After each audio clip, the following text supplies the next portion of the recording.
Parx racing today. It's Monday. Did you have a rough day at the races over the weekend? Well, hopefully you won money. But you know what? We have a great card here on Monday at Parx, 10 races. So it's a chance to get your money back. Seriously, you don't want to chase money if you're losing. Maybe you want to take a couple of days off. Anyway, welcome to All Horse Racing All the Time. I'm your host, Al. Monday, November 6th, 2023. Parx racing today. We're going to be covering every single race, analysis, picks, and plays with open chat. We have a 10 race card. Looks like there's some opportunities out there. So we're going to be going through these races and look to give you some winners and some helpful tips for your playing styles, help you improve your game. And there are a lot of sharp players here who participate on the show, and they give you their angles. So it's win-win all the way. Some sad news today. Like the little kid, Cody Dorman, the one that was there at the Breeders' Cup for Cody's Wish. That's his horse. Apparently, the horse was named after him or something. I don't know. Following him, it was one of the big stories at the Breeders' Cup on Saturday, and they kept showing the kid. Of course, he passed away. He passed away earlier this morning, I believe. So. Geez, at least he hung on for the weekend and he got to see Cody's Wish win. You know, it's wow. Well, it's a shame. Rest in peace, Cody. But the horse delivered for the kid, and what do you say? It kind of reminds me of who was it, Babe Ruth or Lou Gehrig? Maybe it was Babe Ruth. He promised the kid, the terminally ill kid or whatever in the hospital, that he was going to hit a home run for him, and he hit a home run that day, and so the legend says. But yeah, so I see some of you are here, so I want to say hello. Carlos in the house. Hey, Carlos, good to see you. Good luck today. Wish you luck, Al. You too, Carlos. May the horse be with you. Tom Crane. Yes, let's get him today here at Parx. Well, Parx, with the daylight savings time, now Parx, they moved their starting time back to 12:05, which I absolutely love. So let's talk about this first race. It's just about 15 minutes to post. And for your info, there's no scratches this race. The 5 is scratched next race for you double players, and the 2 is scratched in the third for the pick 3 stuff. Not many scratches, though, today. No scratches in the 4th. In the 5th, 3 and 6 are scratched. In the 6th, 3 is scratched. A couple of, 7th, no scratches. 8th, no scratches. 9, race number 5 is scratched. We'll keep an eye on those as the card moves along. And in the finale, the 10th, which is scheduled to go off at 4:08. Wow. Only the one 15-1 shot, Kane, is scratched. But first things first, 16 minutes to post. Let's talk about this race.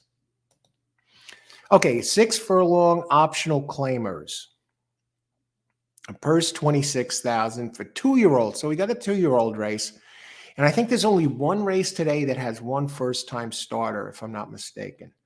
So we're not going to be having to deal with first-timers today. Well, it's deep in the season. These entries are just a couple months away, month and almost little less than 2 months away from becoming 3-year-olds. So most of them have run already. So we got a little something to work with. For 2-year-olds, which have started for $30,000 or less, and which have never won 2 races or a claiming price of $30,000, and which have never won 2 races, weight 121 pounds. They're all the same. It's 2-year-olds, so they're all carrying 121.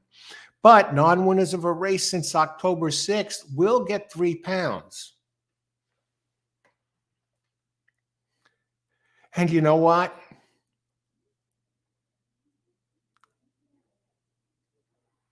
Looks like they're all getting 3 pounds, except number 6 is actually coming in at 116. Okay, so we only have 6 entries in this race. So we'll start by looking at the pace scenario a little bit. Now, it looks like two is coming in from Delaware. Paco, the Taco Man, gets Miguel Sanchez up, Showed some better. It ran it. Now this is a 6 furlong race, and it's coming in, shipping in from Delaware. So that one has some speed. And the other one with some speed is number 5, Savage Dragon. And Savage Dragon, neither of those speed. Savage Dragon showed much more early speed in the first 2 races. All 3 here at Parx, 4.5 furlongs, 5.5 furlongs. And then in its last race at 5.5 furlongs, it showed less speed. I mean, speed that wouldn't even put it as part of the pace. So I'm a little curious about that. We're going to look a little bit closer at them. And now we're going to look the contenders here. Now, and the first number 1 comes in at 116 pounds as well. But I don't see any listed at 121. Well, let me go back to this, the description of this race. Yeah, 118. Okay, it's an optional claiming race. 2 is in for the tag, Paco the Taco Man.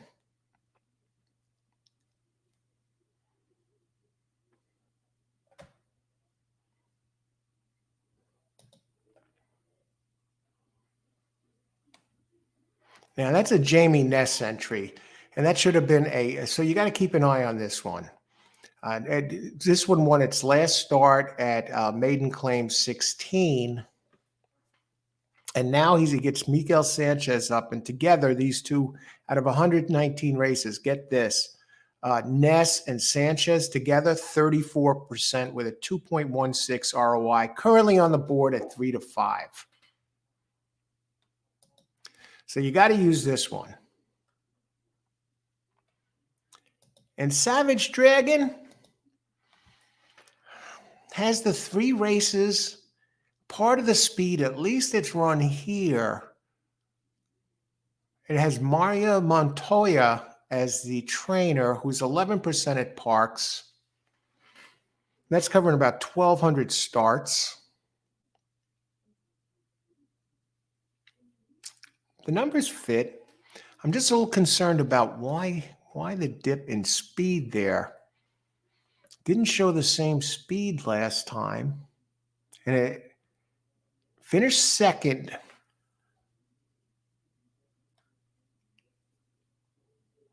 to the 6 last time, who won that race. Now, what happened?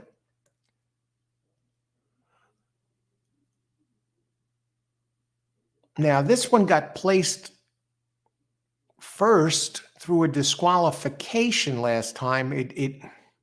So Neudorf, number 6 horse, beat it. Neudorf showed some excellent early speed, and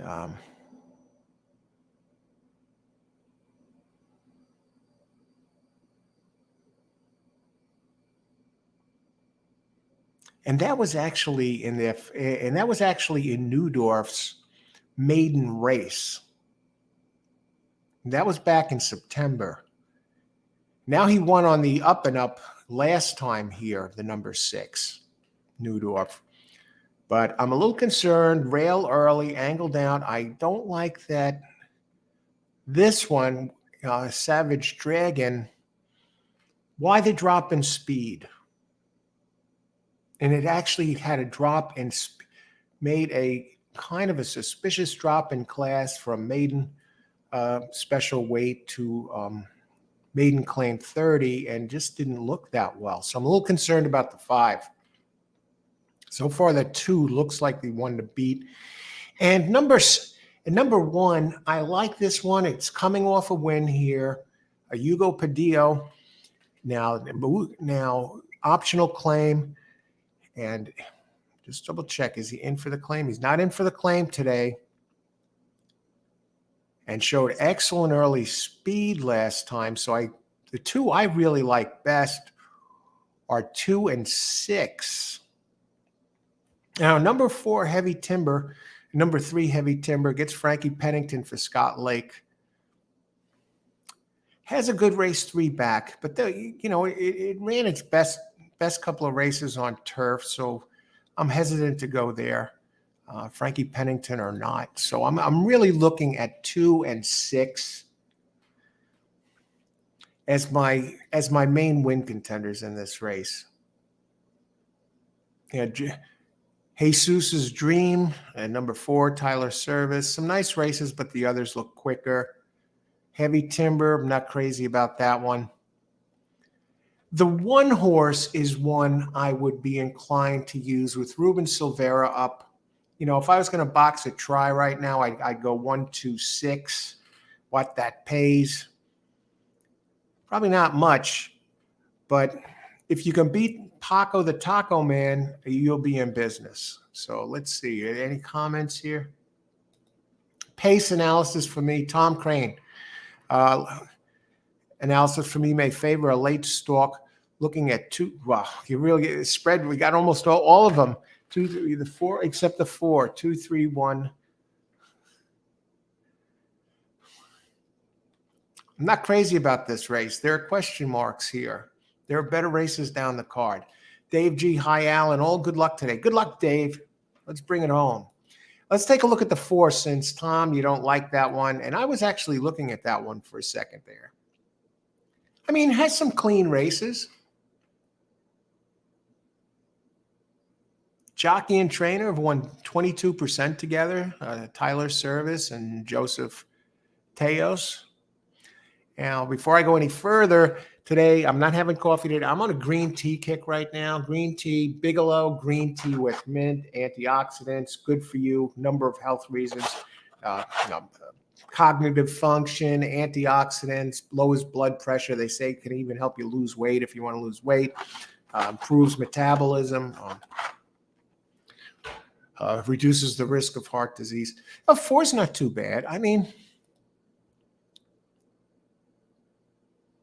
has a race 2 back where it won here. Did finish 3rd to Savage Dragon and Nordorf in that race there when Nordorf broke his maiden and was DQ'd.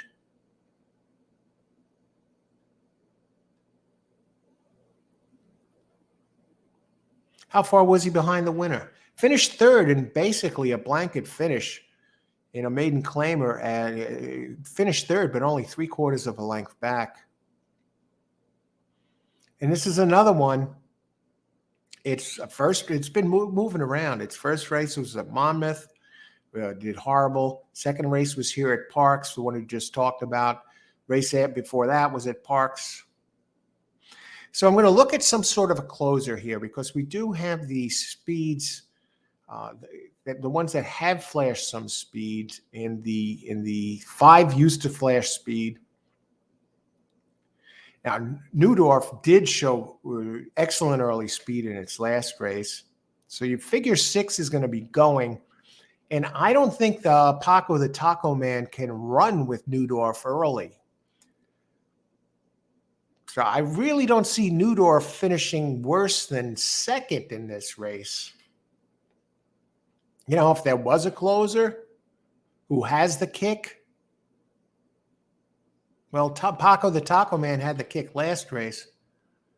The first race it showed some speed. Last race it closed. Which Paco is going to show up today? Heavy Timber, can this one close? No real great shakes as far as a closer goes. Pure closers, anyone resembling a closer.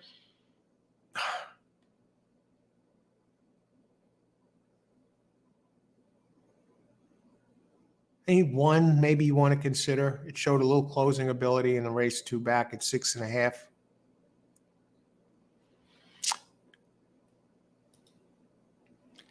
I think it's 2 or 6 here. 2 or 6 here and get out of town. Let's see, liking the price on the 5. Yeah, last I saw it was 12-1. How many minutes to post? 4 minutes to post. So what I'm going to do here is look at the next race real quick.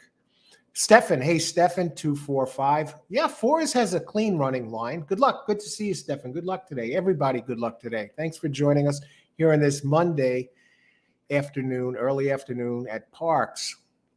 Now, I want to go to the second race because I think I'm going to do the double thing. Okay, 4 minutes to post. It's not too bad. There is a scratch next race in what looks like a very tightly knit bunch.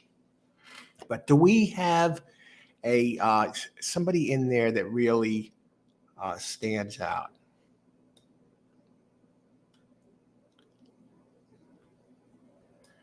We go to the pace of the second. Yeah, it's going to be a cavalry charge, that race. Number 5 is scratched.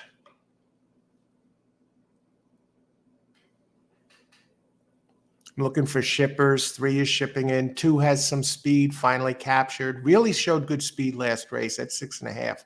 Frankie Pennington on the. Did I just say the 2 was scratched? No, I said the 5.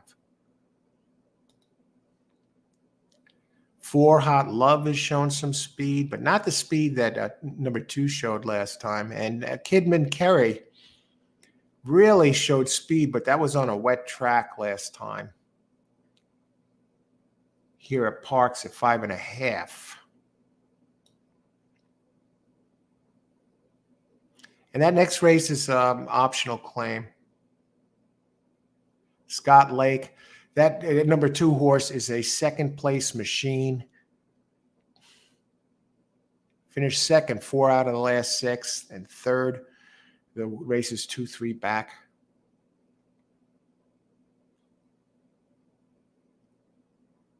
That's the 2. Now, 4's the 3's last race on dirt was really quick.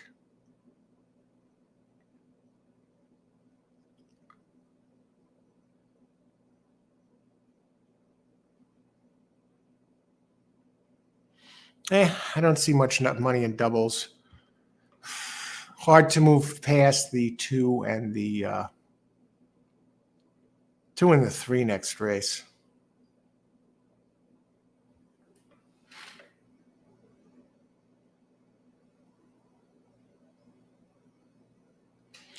I got to go back to race 1. So I think we're just going to try and take the money and get out of here. We're going to go Paco the Taco Man. 2, 6 straight. Exacta. Race 1. We'll go small. Race 1. Exacta 2, 6 straight. Just see the track is playing. I like the speed the 2 showed last race. I'm almost tempted to put the 6 on top there because of the speed it showed last time. Dave, I like 1, 2, 3. All right. Oh my God. Holy smokes. They're just about in the gate. All right. Good luck, everybody. Ice water in the veins. We're on the green tea today. We'll take our first sip here. Excellent. Okay, the loading crew is there. Race 1 at Parx. Let's get it done here. Like the price on the 5. We got some pace analysis. 2, 4, 5. Stefan. 1, 2, 3. Dave. I like 2, 6 straight. And they're off. I'm looking for 6 to show some speed. I feel the need for speed.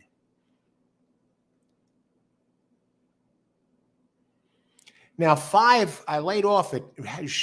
Wow, look at the odds on 5. It came down from 12-1 to 9-2 in the flash.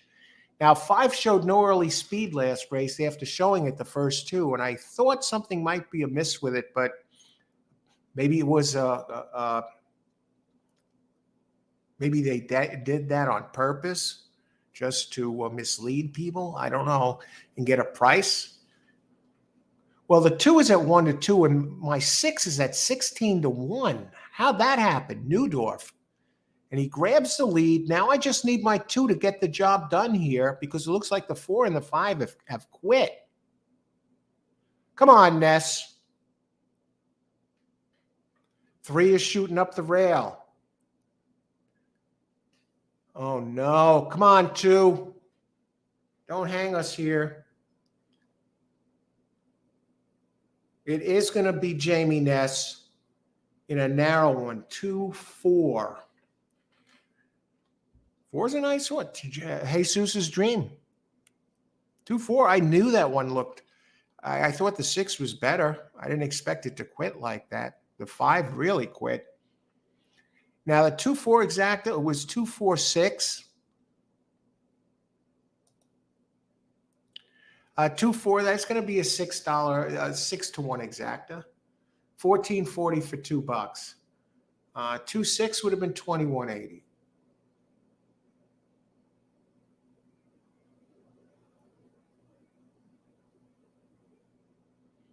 I played that for 2, so it would have been $19 profit, but not to be. So I'm curious what the show prices are going to be here on these. And what about 5? Yeah, 5 took a lot of late money. And 4 damn near beat the 2. 4-2 would have been $41.40. 2-4. $14.40. So flip those two numbers around.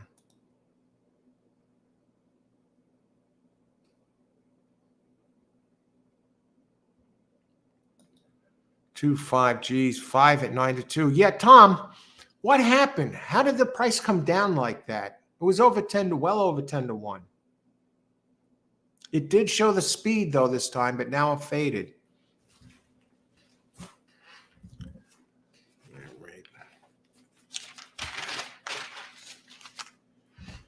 All right. Got our feet wet. We had the winner, the right one on top, which wasn't hard to do there. Anyone could have done that, really. Jamie Ness, and that horse looked like it fit, and he was just going to use the horse the way he wanted. He could close, showed it could close, and showed it could run quick early, and he laid off.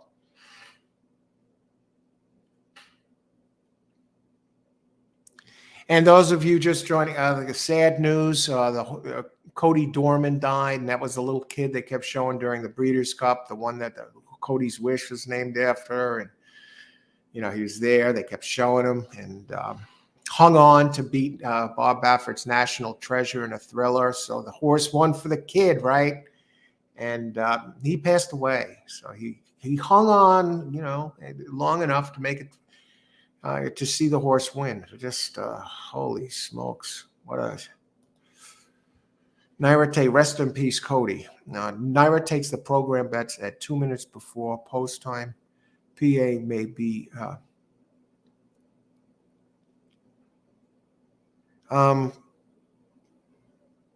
it takes the program bets.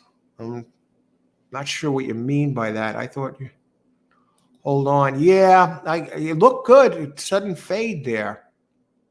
Before post time, PA may be different.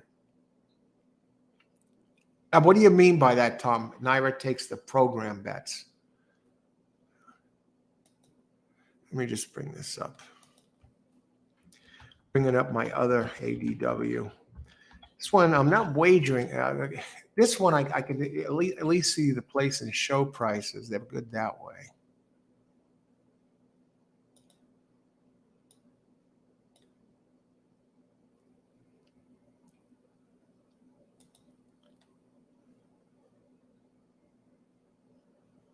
Okay, the lines move more at the gate. Oh, holy cow, do they ever. Okay, I thought your 6 was going to hold on. Hey, Dave. Quantitative bettors put numbers in at the last possible times. Of course, yes.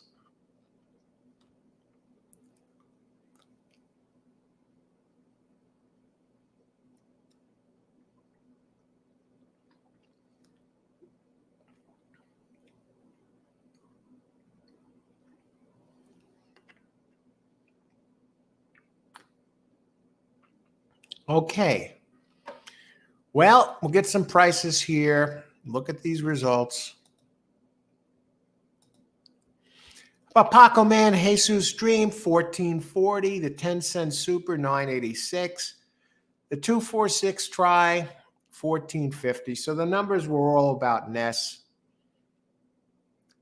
I mean, the sure money probably would have been just 6, Newdorf to show, but that might have, you're lucky here at 480 because the 5 didn't sneak in there.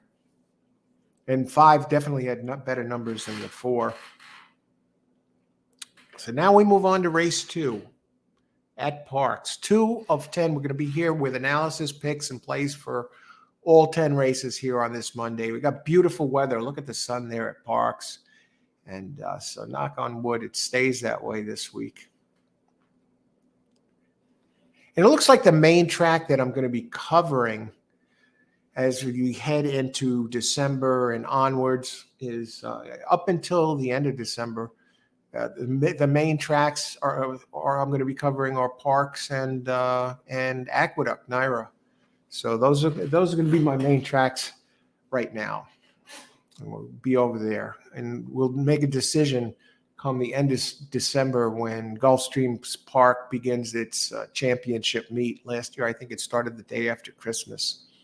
So, and all the good jockeys, a lot of the good jockeys flock to Florida. I know the Ortiz brothers go there from here, and you got your skeleton crew riding at Naira. So I really don't like the Naira races in the winter. Once it turns winter, you got those tiny fields. You got no turf racing, so most likely going to be going to Gulfstream again, just like last year for the championship meet. But we'll see.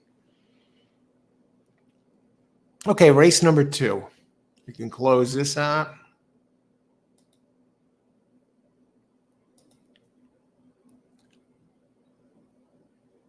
It's pick 4 time here.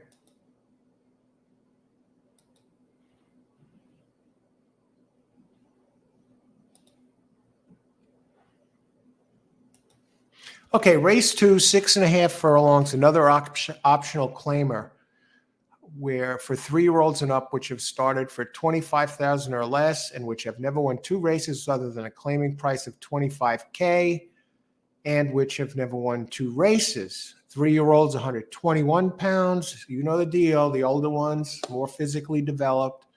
Older, 125 pounds. But non-winners of a race since October 6th, a month ago, allowed another 3 pounds. So we'll keep an eye on the weight. The weight makes a difference. Gravity's involved. And they wouldn't be charging for it or, messing around with weights if it didn't make a difference. Now we do have a scratch here, number 5.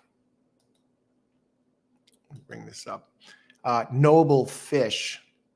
So we'll talk pace. I did talk pace earlier, that the 2 and the 4 look like the pace in here, but some of you might be joining us, and we'll address this race fresh. And the thing that gets me is Maturo did show a little bit more speed last time at 6 furlongs. He ran real quick in his Churchill Down races, first couple of races. But showed some good speed, grabbed the lead at Parx on September 4th. And that's Miguel Sanchez up there. And you got 2 and 4. No, I don't think 4,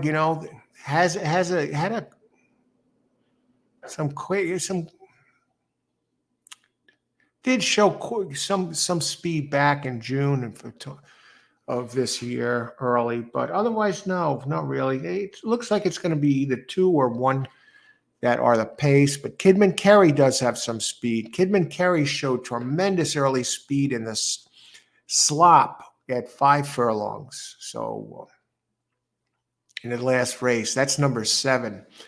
But the speed, 1 is the main early speed that goes to the front habitually. So we'll go look at these a little bit now.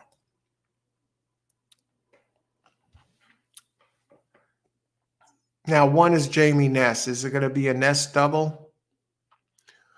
Won its last race, maiden claim at 40. And this one really had big fractions there. But the 2 had big fractions last race too.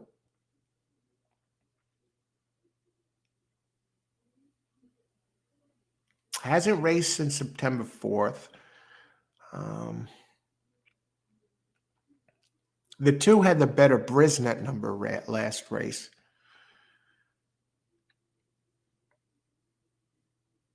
And he did a wire job last time, the 1 with Pennington. Excuse me. But the thing now, Pennington goes off after winning for Ness a wire job on number 1, Vitaro last time. Now goes on number 2 for Scott Lake. So you got two of the big Parx names in this race, and, in the first two positions, and they both look like the speed of speed. Now, here's the thing. If number 2 can repeat the last race it did at Parx at 6, now it's an extra half furlong, it wins. But the problem with 2 is it seems to always bounce off a big effort. When I say bounce, I mean the horse regresses after running a very strong race. And if he bounces today, and he doesn't like to win to begin with, finally captured. Listen to these finishes in the last 6 races. Second by a head, third by a length, third by 6.5, second by 4.5, second by 3, second by 3/4. 4 seconds and 2/3 in the last 6, and today facing a bounce. Did win the race before that, though, at 6. Its races at 6.5, it finished second twice. Here.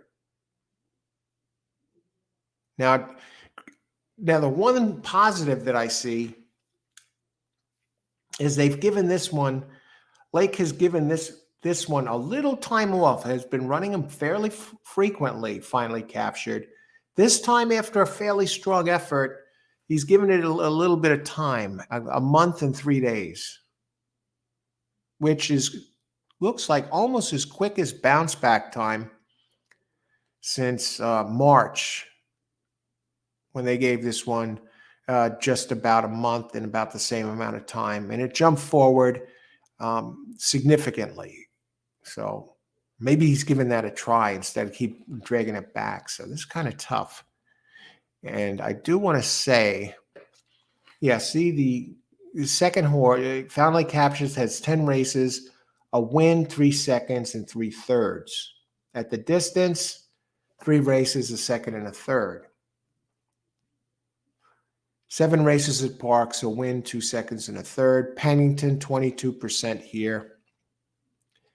And Mataro, the one who opens 3-5 at the second choice, is 1 for 1 here. What I'm wondering a little bit now is,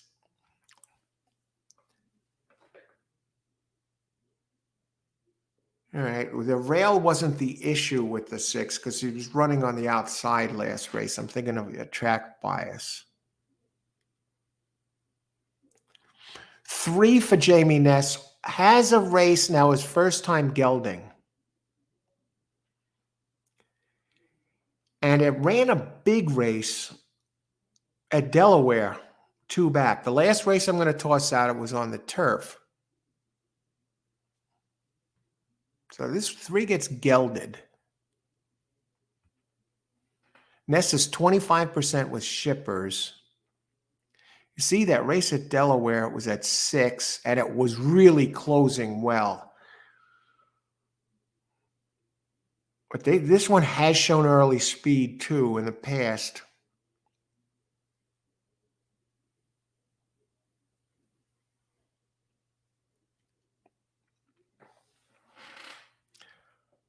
So I'm going to keep an eye on that one at 4 to 1. I didn't see what the odds are. What are the odds now? Okay, 1 is 4 to 5. 2 is 6 to 5.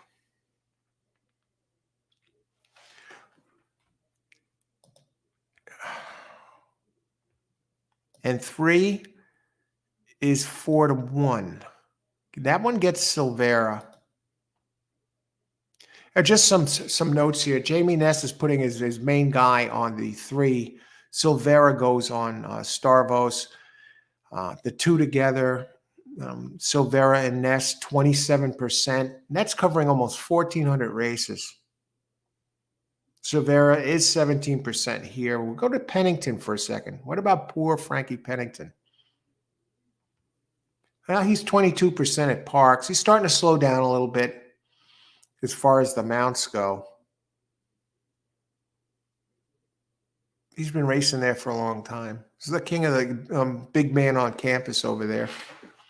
And Pennington and Lake together are 16%. And Ness, no, wait a second. Sanchez is the big man on campus for, well, Miguel Sanchez is 34% with Frankie Pennington.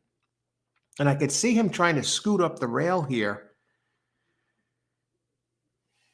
Got a vet scratched in October.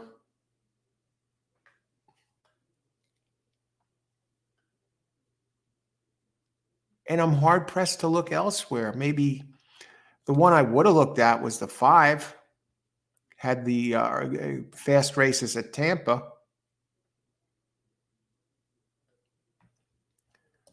Okay, what do we got? We got 10 minutes to post here. Any thoughts on this?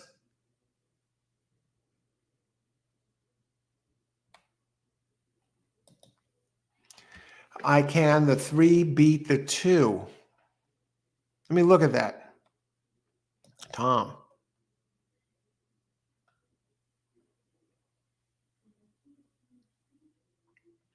I don't see them having faced each other.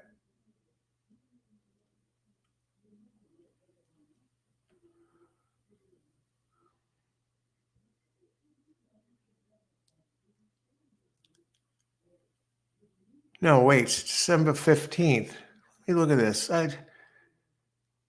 They both raced at Delaware on the 15th. They raced in different races. The 3 raced in the... No, they didn't face each other.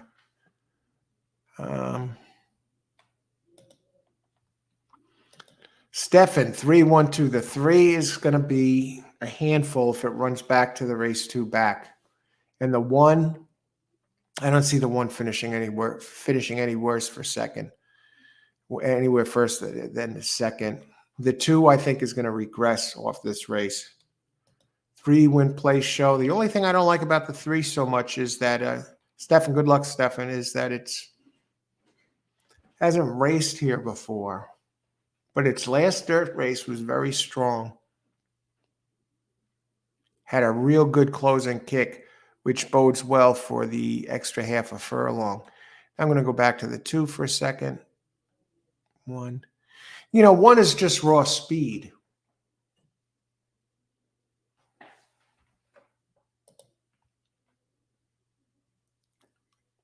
The 7 I can't see at all. 6, no. 5 scratched. 4.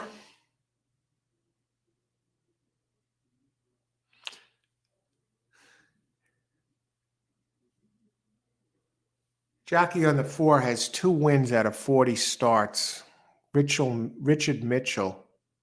And the jockey and trainer together of the 4, Harold Wiley, get this stat, 0 for 25 together. 0 for 25 and only on the board 6 times. Ouch. As far as 1, 2, 3, it's going to probably be one of the lowest paying trifectas. A positive for the 1, it's been a different animal since this came into Ness's barn.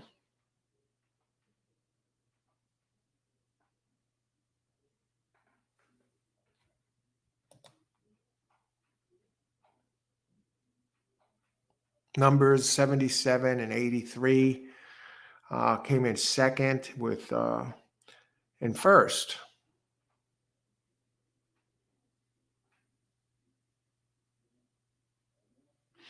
Only thing with this one is, I think the 2 is going to give this one a hard time. So what I'm going to do is this. I'm going to go with the straight exacta again, and this time I'm going to change it up. I'm going to go straight 3-2 exacta with 6 minutes to post.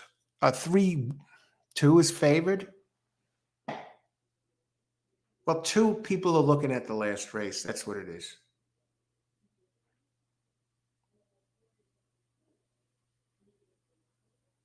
I think 1 is going to outrun the 2. And the 3 is going to catch them both. 3-1 exacta straight.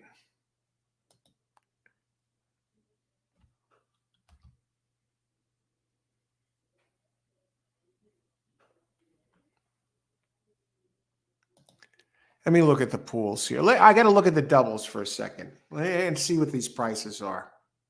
2 is really taking the brunt of the place money.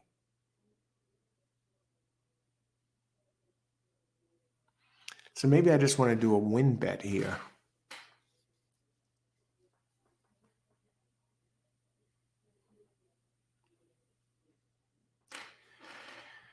Exacta prices, 3-1, 21.40, 1-3, 20.40. Very close, folks. 2-1, 13.20, 1-2, 15.40. 2-3, 17.40, 3-2, 21. This is the public, folks.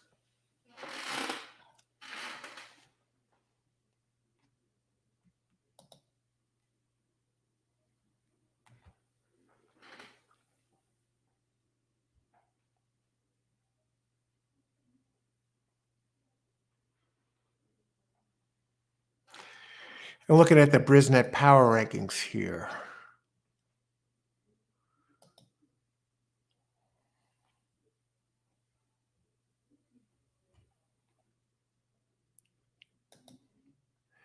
Those are computer numbers, generated numbers. They're not race track specific or surface specific or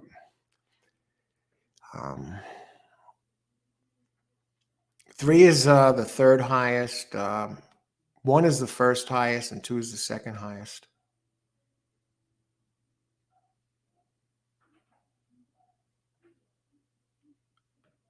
Miguel Sanchez is riding lights out. Geez.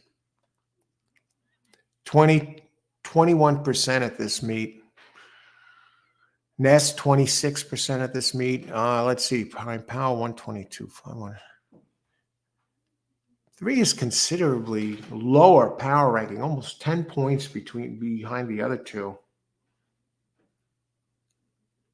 Now, Ness is 30% second race after the claim. The 1 has a big workout on November 1st, 3rd to 38. The 3, November 1st, 13 out of 20. Not so hot. At Delaware, no less. They're keeping this one in the shadows. Let's do this.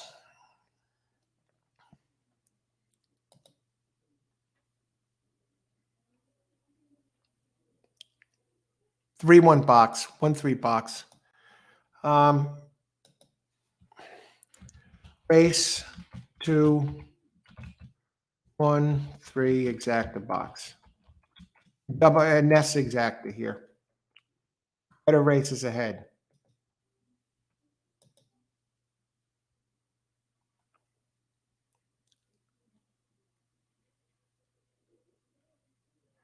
Three win plays show. Stefan, good luck, Stefan. Like 3's time compared to the other. 3's last dirt race is fast enough to get this done. And plus the other 2 might, it'll probably catch the other 2. Tony Vasilino, good morning, Tony. Good luck today. Race 1, 2 win place.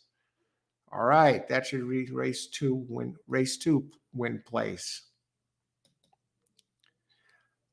Okay, Yuli. Hey, Yuli. I don't understand. If anyone can translate, please do for Yuli. Good luck to you today, Yuli. Thanks for joining us.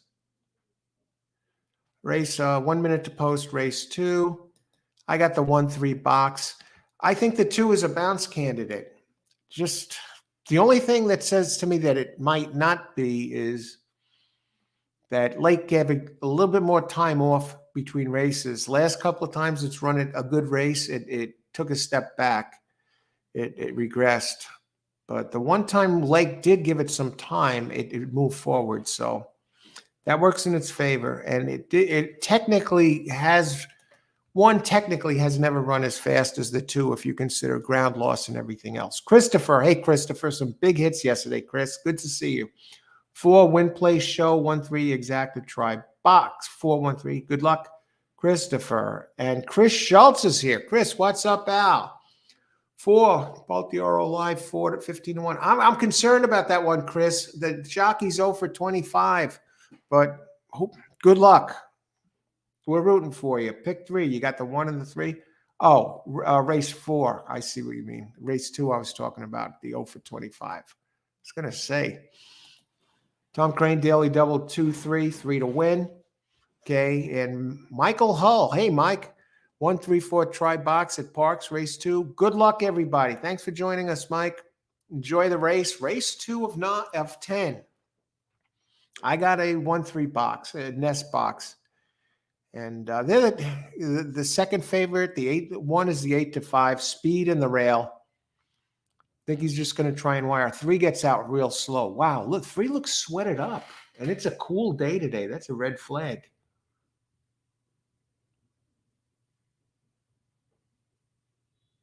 And 7 winging it. We knew 7 had some speed, but it's cheap speed. It should fade, and the odds tell the story. 30-1. Ice water in the veins. Let's get it done here, everybody. Better races ahead.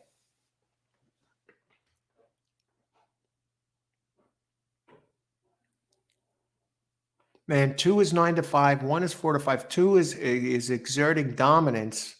3 starting to show a little bit of speed. 7, look at that fold. Pitch 10. Fold like a cheap suit. I think 3 is never going to recover from that start.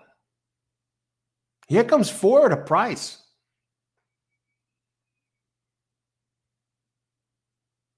Now, Ness won the first race, and he has the one this race, and he's toast. Here comes 6. Oh, brother. I think 2's going to hang on, though. He should. 2, 6, 4.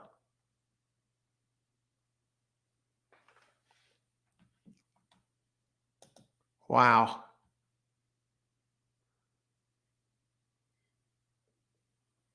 Two. 9-5.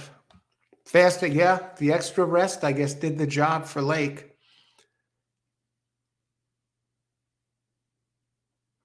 Nice job. Very nice job on that 2. Frankie Pennington up. And 2-6. You know what this is going to pay? Private Cabana, 21-1.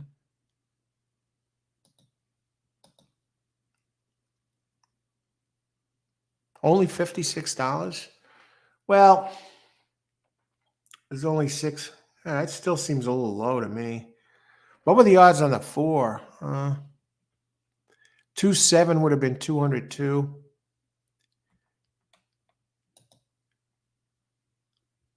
What about 2? Okay, well, let's see what 1-6 would have paid. You see, even though 1-6, 1 was the favorite at 4-5, and 2 was 9-5, the 2-6 paid less than the 1-6 would have. So the exotic players were onto it. But we're going to get a pretty good try here. So we got 1-3 box. Suddenly I find myself down 4. No worries. Let's see what the 6 pays to show. Last it showed here, the show price of the 6. I can't believe what I'm seeing here. It says to show it only pays $380.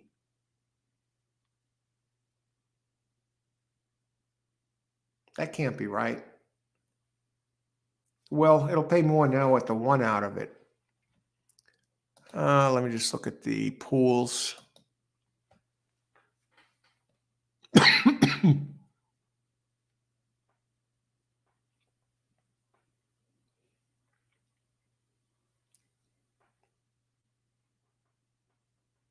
The 3 out of it.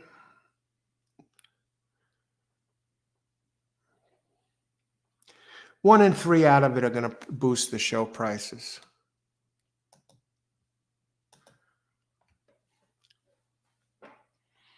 A happy jockey here. Frankie Pennington. big guy on campus at Parx for the longest time. I mean, he was the big, when I started playing the races, I was a racing fan long before 2007. But when I started playing, yeah, look at this, 2.6 to show, still only 660 at 21 to 1. And the 4 was 17 to 1, 420. Are you kidding me? Well, there weren't many horses. 2.6 exacta, 56, 50-cent try. Still only 54.85. We got some sharp players over at Parx today. Sharp players underneath or, behind the scenes. In race 3, the better races start in the 4th. And of course, the late races are fairly strong. Let's see what we can do here in race 3. But we go back to Chris Schultz here. What's up? Bat Dioro, live 15 to 1, race 4. Let me look at your 4 there for a second while we're on that. Because that's the next race.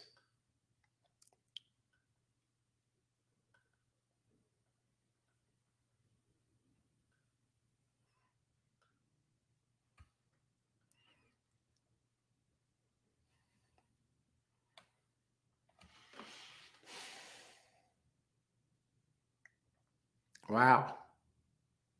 Do you think this one is live?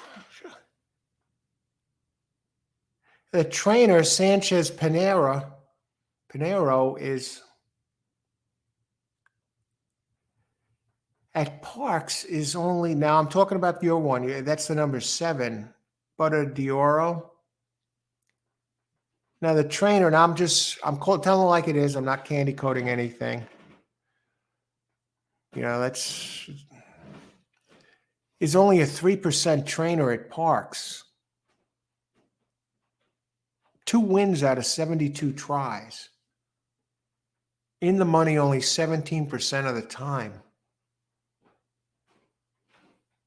And I see other horses that look faster. It is getting spotted weight. Jockey Eliseo Ruiz is getting spotted weight with the jock who has a 2.21 ROI, and that's okay. And the jockey and trainer together have a 4.66 ROI. They're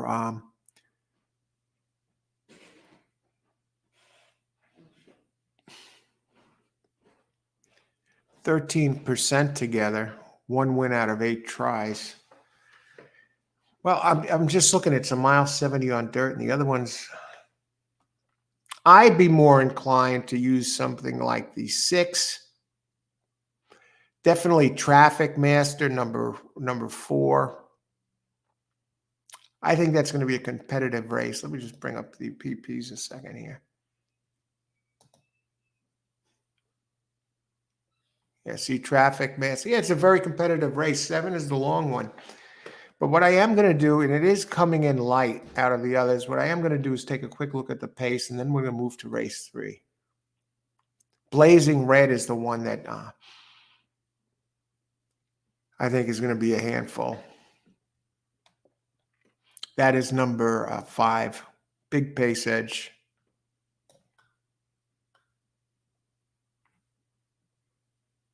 Trainer Richard Vega. Andy Hernandez up 15%. Let's see Blazing Red. You got to be the favorite, right? 4 to 1 on Blazing Red. I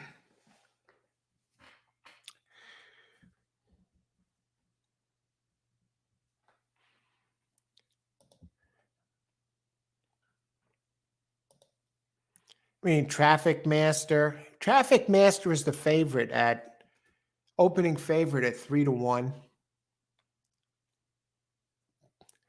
I'm hard pressed to see this going past the favorites. I mean, Smooth Motion, the 1 comes off a nice race last race. Yeah, the 6 comes off a very fast race on a wet track. I think the try comes out of 1-4-5-6 next race, but we'll look more at it when the time comes. All right. I don't like that horse, though, but good luck with it, and thanks for sharing it with us, Chris. Chris Schultz, ladies and gentlemen. Batituda d'Oro in race 4. I don't see it. I don't see it. If you win with that one, hats off to you. Thanks for sharing it, Chris. Okay, Michael Hall, 134, try box at Parx, race 2.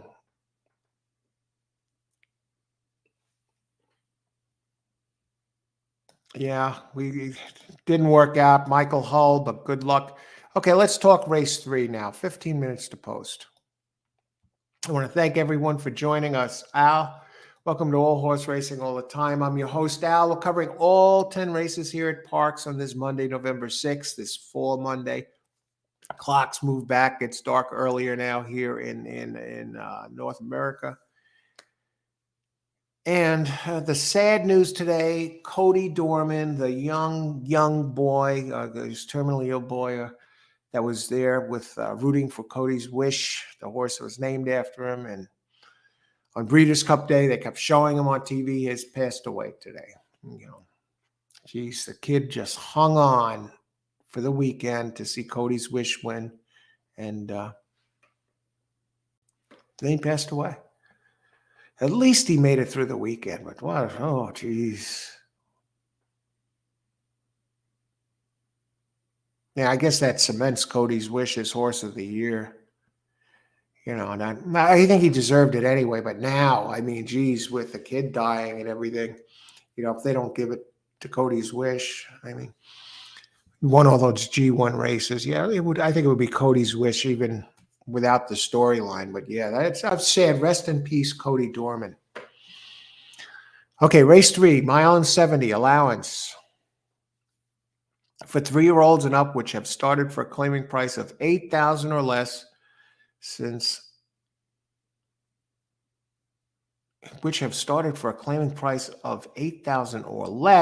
November 6th of 2021. Where'd they come up with this race? 3-year-olds, you know the deal. 3-year-olds, 121 pounds, older, 125 pounds. Now it looks like they're going to be giving everyone that non-winners of a race at 1 mile or over since a month ago, October 6th, allowed 3 pounds. All righty. Okay, I really haven't seen a race that I've felt comfortable opening up with. So it's a mile and 70. And as usual, we'll look at the pace first. Pace notes.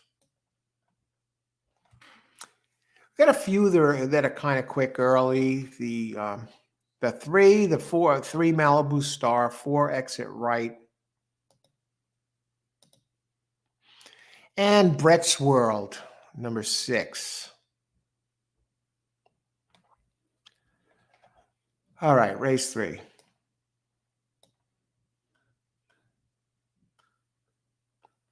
Competitive race, but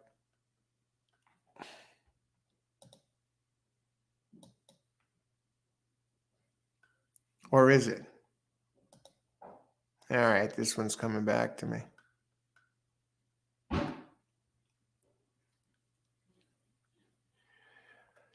A Malibu Star.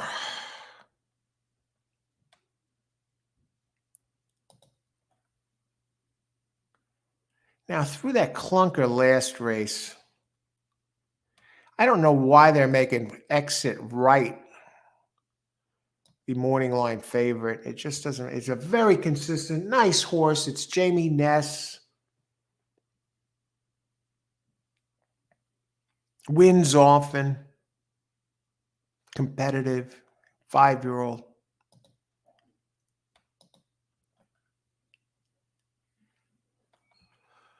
Malibu Star was running lights out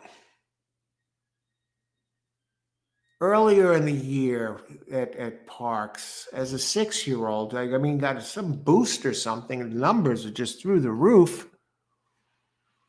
At one point, reeled off 4 wins in a row before finishing 4th. And even the 4th was a fairly decent 5th. Finished 3.5 back. It did this one, and it really took a step back in its return race. Now, was that I don't know. I don't think I'd call it a prep race. It was October 4th, finished six and a quarter back at 7 furlongs.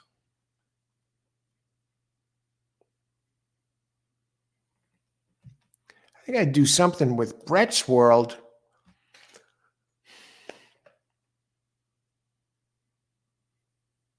I'm hesitant to do an exact 3-6 over. I think what I'm going to do is just single 3 here, because and Carmouche is in town for this. I know Ness has the 4. Let me go back to the pace. I mean, 4 and Brett's World are a virtual wash.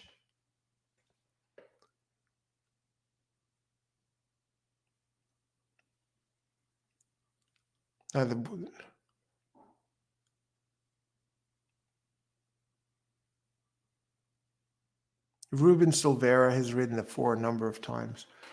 Malibu Star. Carmouche is there. I gotta lean 3 here. I just can't get past its past races earlier in the year.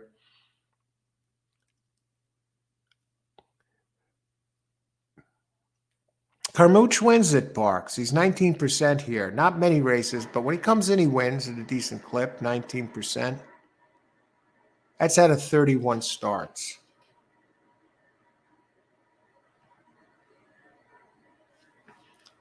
Hey, one last thing about this before we start opening it up.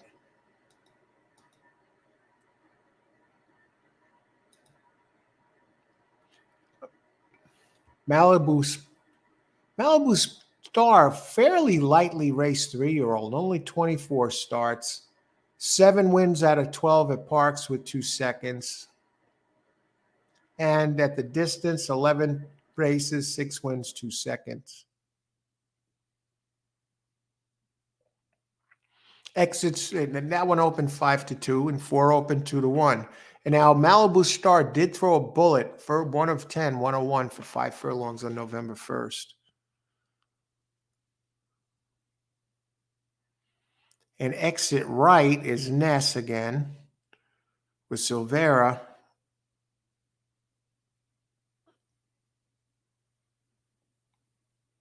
Yeah, I can't. I mean, Malibu Star was winning, but he won 1, 2, 3, 4 by, listen to these lengths, 3 races by 9 and change, and 1 race by 12.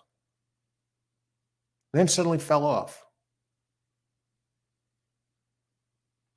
Now he burned money, went off as a big favorite, 3-5 favorite the last 2. Listen to this one. The number 4 went off as a 1-9 favorite last race in Delaware and won by 11 lengths. Now the 4 has won 12 of 28 at Parx, 8 seconds. So first, second, 20 out of 28. Now I'm looking at the pace figures for a bit.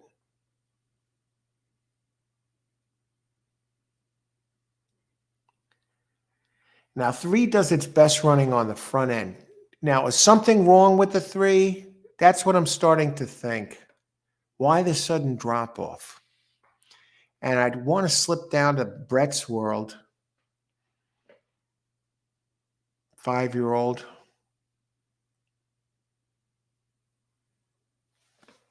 This is a tough call. What do you think?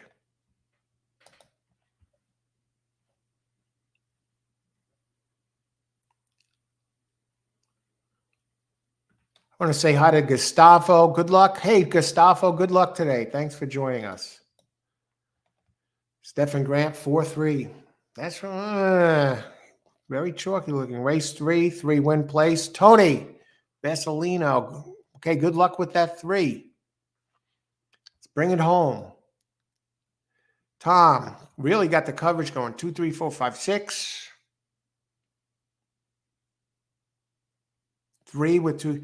3 is the best horse. I mean, I like the bullet workout. And if I bet against the 3, I'd just be getting cute. and trying to figure out the second place finisher, I'd be getting even cuter. So what I'm going to do is set up a pick 3, I think.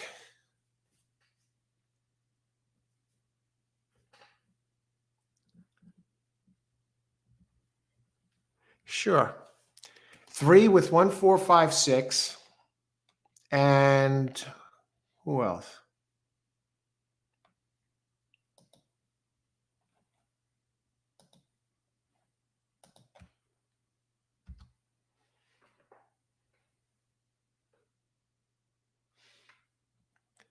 Race 3 at Parx, folks. How many minutes to post? 5 minutes to post? I got to look at the 5th. 2 scratches in the 5th. Now, if I could single one here, I will add another one in this race. I'll look at my notes, but I got to check it now. Again, just to make sure everything looks copacetic. Now, 3 and 6 are scratched in the 5th.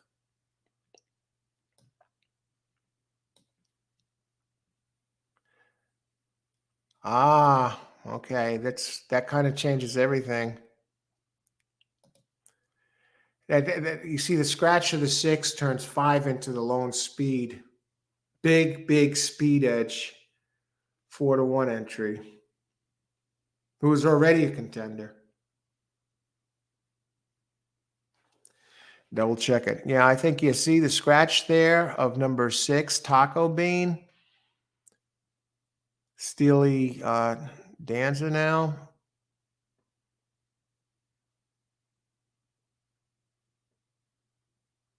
Yeah, I got to double check though.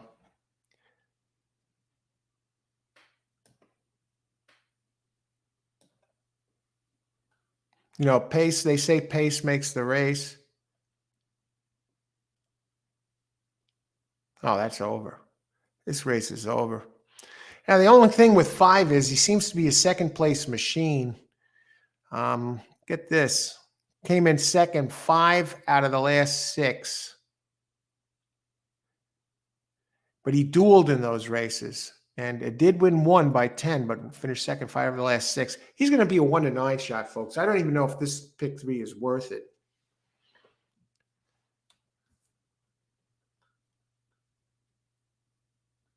It's probably not even going to be worth it. But I can play it for $4. Unless I add another one. Is there one that could sneak in here and get the job done at a price if 3 does not fire? I'd say Ness. I got to look at Brett's World. Let me look at Brett's World. Maybe Brett's World can save the day. But it's virtually a daily double.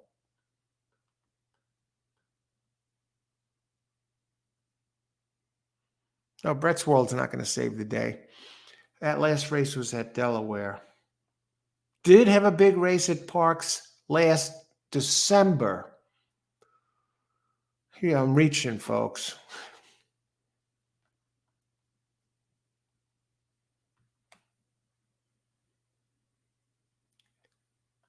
Exit right.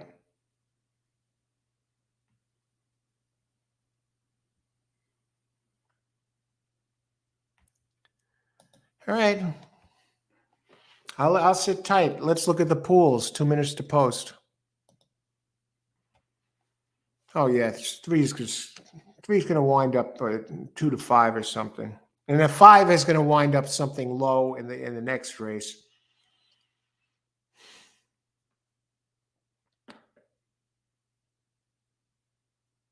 I mean, at the 5 in the 5th is going to be crazy low. Yeah, it opens as the 3rd choice, but it's going to get pounded. Winds up the lone speed with the scratch.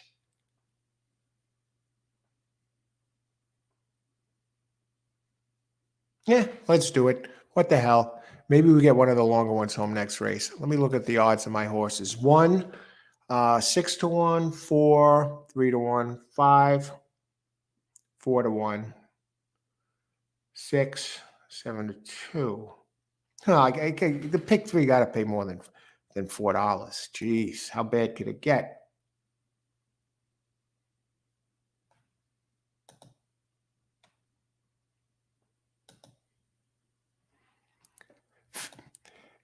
Hey, Karen. Yes, it's the number 4. Exit right. Okay, let me get this in. Race 3, pick 3. Unless there's something wrong with the 3. Let's do it this way. I'm not going to, maybe I get the 4 home with Ness.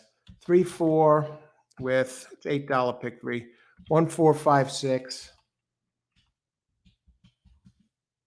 with 5. I thought that was a suspicious last.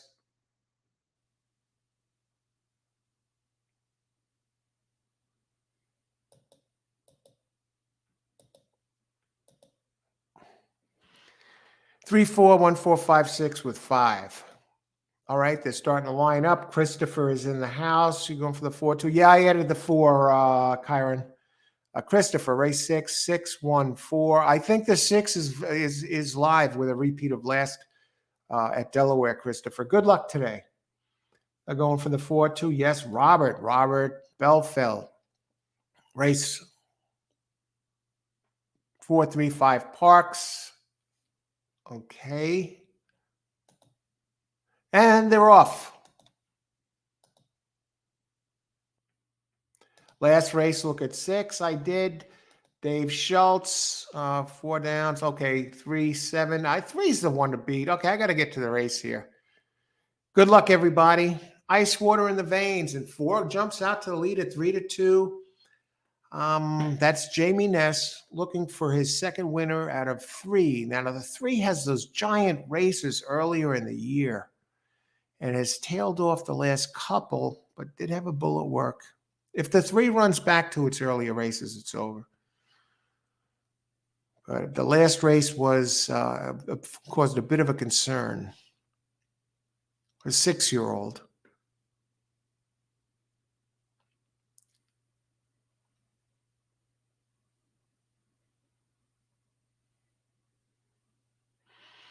I'm looking, where are the fractions? I want to see the fractions here. 3 is starting to drop back. 5 is coming at a price, 9-1. The Kerry horse had a nice race at Delaware that fits here. 3 looking to re-engage on the turn, running wide.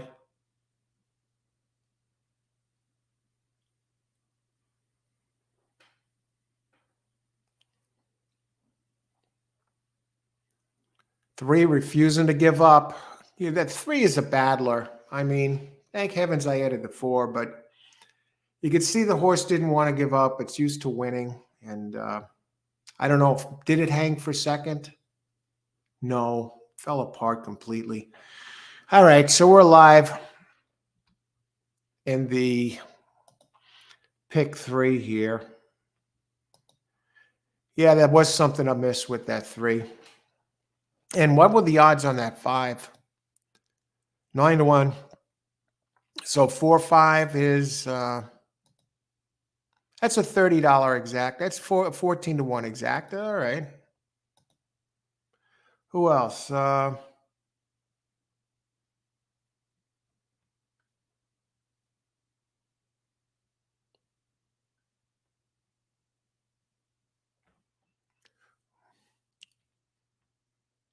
Chris, you are determined to get that 7 home next race, huh? If you do, that you gave it to us right here. I don't see it, but good luck. 4 down to 2-1. You got it done there.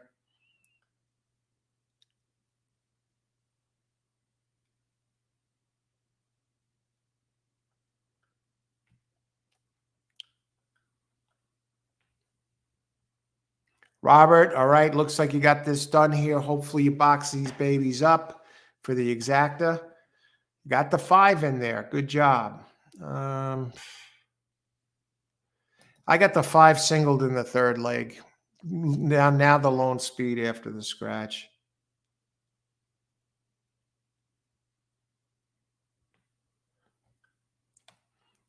Kyron, the 4 is looking good. The 4 ended up being 3-2, I believe. Yeah, 3-2. And the race is official.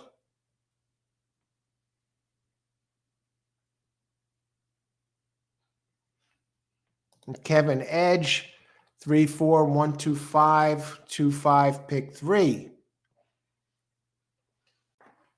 Who came in third here? Okay, great job starting that off. Do we have the prices for this race?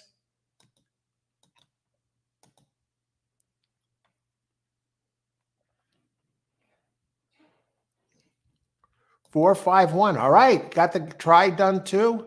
Great job, Kevin. Nice. Was 6-4 over here in the UK. Wow. I'll tell you what, I think it opened pretty low. So let's see what the odds are. Let's get some prices. 4, 5, 1. They didn't even have the try was 26.10 for 50 cents. The exact $30. Yes, sir, Colonel. Let me just look at that 5 for a second. I didn't think it looked fast enough to do anything. It's a nice horse. I mean, it's usually on the board. I would have been. I thought Brett's World looked a little better, but what did Brett's World go off at? No, 8-1. No show prices really. One Cork man, tremendous job to get up there and into third. The 3, wow, that one, it may be time to hang that one up. The 1 was moving in the right direction for Carlos Soto. It had been improving by its running pattern and since its race at Monmouth moving forward. Its last race it won by 5. On to race 4 in 20 minutes.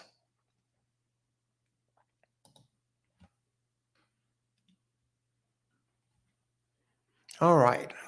Race 4 of 10. 2650. Hi, Laloy. Hey, how's it going, Laloy? Good luck today.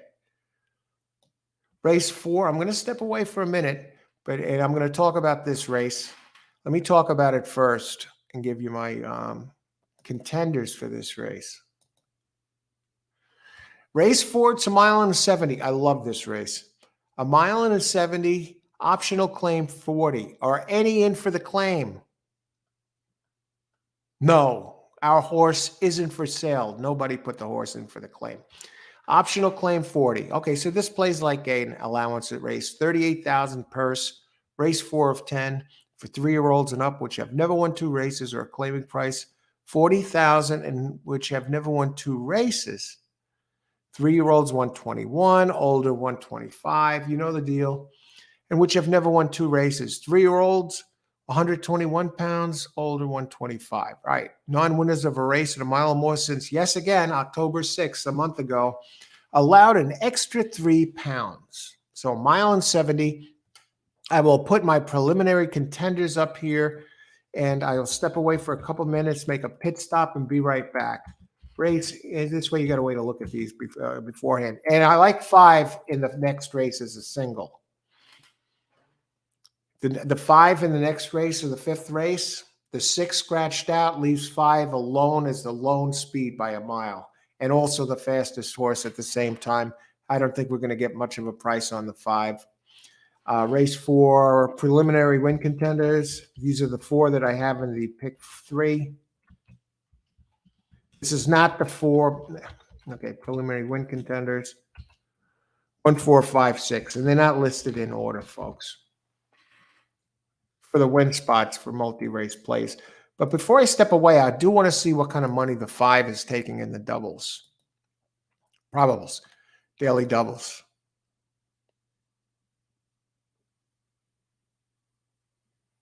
Yeah, it's the one paying the least. Yeah. Yeah, 5 is going to be a big favorite. For the win spot, 5 is taking the money with everybody, the cheapest payout in the double. So, yeah, lone speed due to the scratch. Okay, I'll be back in just a few, make a pit stop, and we will get right back to it here for race 4 of 10. I want to thank everyone for joining us, all horse racing all the time. We're going to be here for all 10 races this afternoon in Parx, analysis, picks, and plays, and open chat right here, Parx, on a Monday afternoon. Be back in a bit.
Okay, back in the saddle.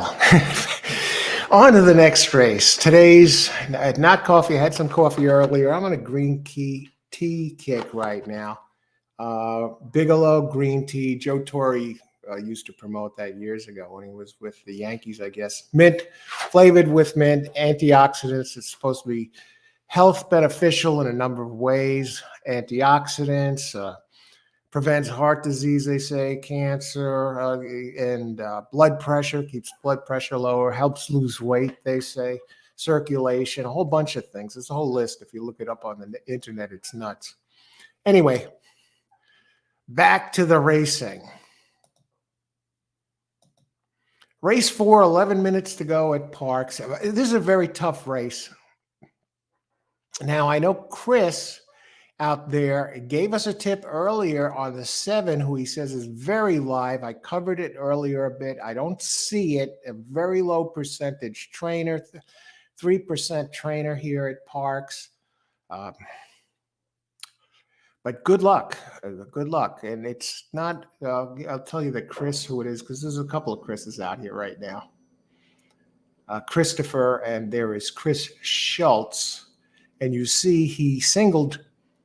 You know, he got through. He didn't like the 3 in the double. Well, he did use the 3 just in case, but then he 3, 7, 25 times. But I'll tell you what, if he has the 2 times with the others, and and 2 times will be enough, because he has. It's Chris Schultz likes the 7, who is the bomb on the board at 23-1. I don't see it. You know, I'm not going to candy coat anything. I straight shooter. I tell it like it is here. So we'll start looking at these.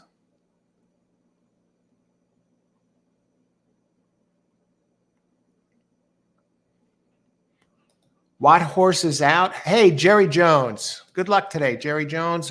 We got a full field here in this race, Jerry. Good luck today. Gustavo, I want to say Gustavo. Good luck at Finger Lakes. Okay, we talked about the horses. We talked about the pace. I think the 5 is a single next race. Anyway, I have the 5 singles. Becomes the lone speed by far, with the scratch of number 6, Taco Bell, in the 5th. But we got the 4th here. Number 5 is the speed. I think 5 should get a nice jump on these. Not as fast as the others, but he has the pace here, running very fast fractions, so I have to use Blazing Red. Okay, that one just, pace-wise, that one jumps off the page at me. But what about the others? I used 1, 4, 5, 6, and the prices on those, none of them are really high, folks.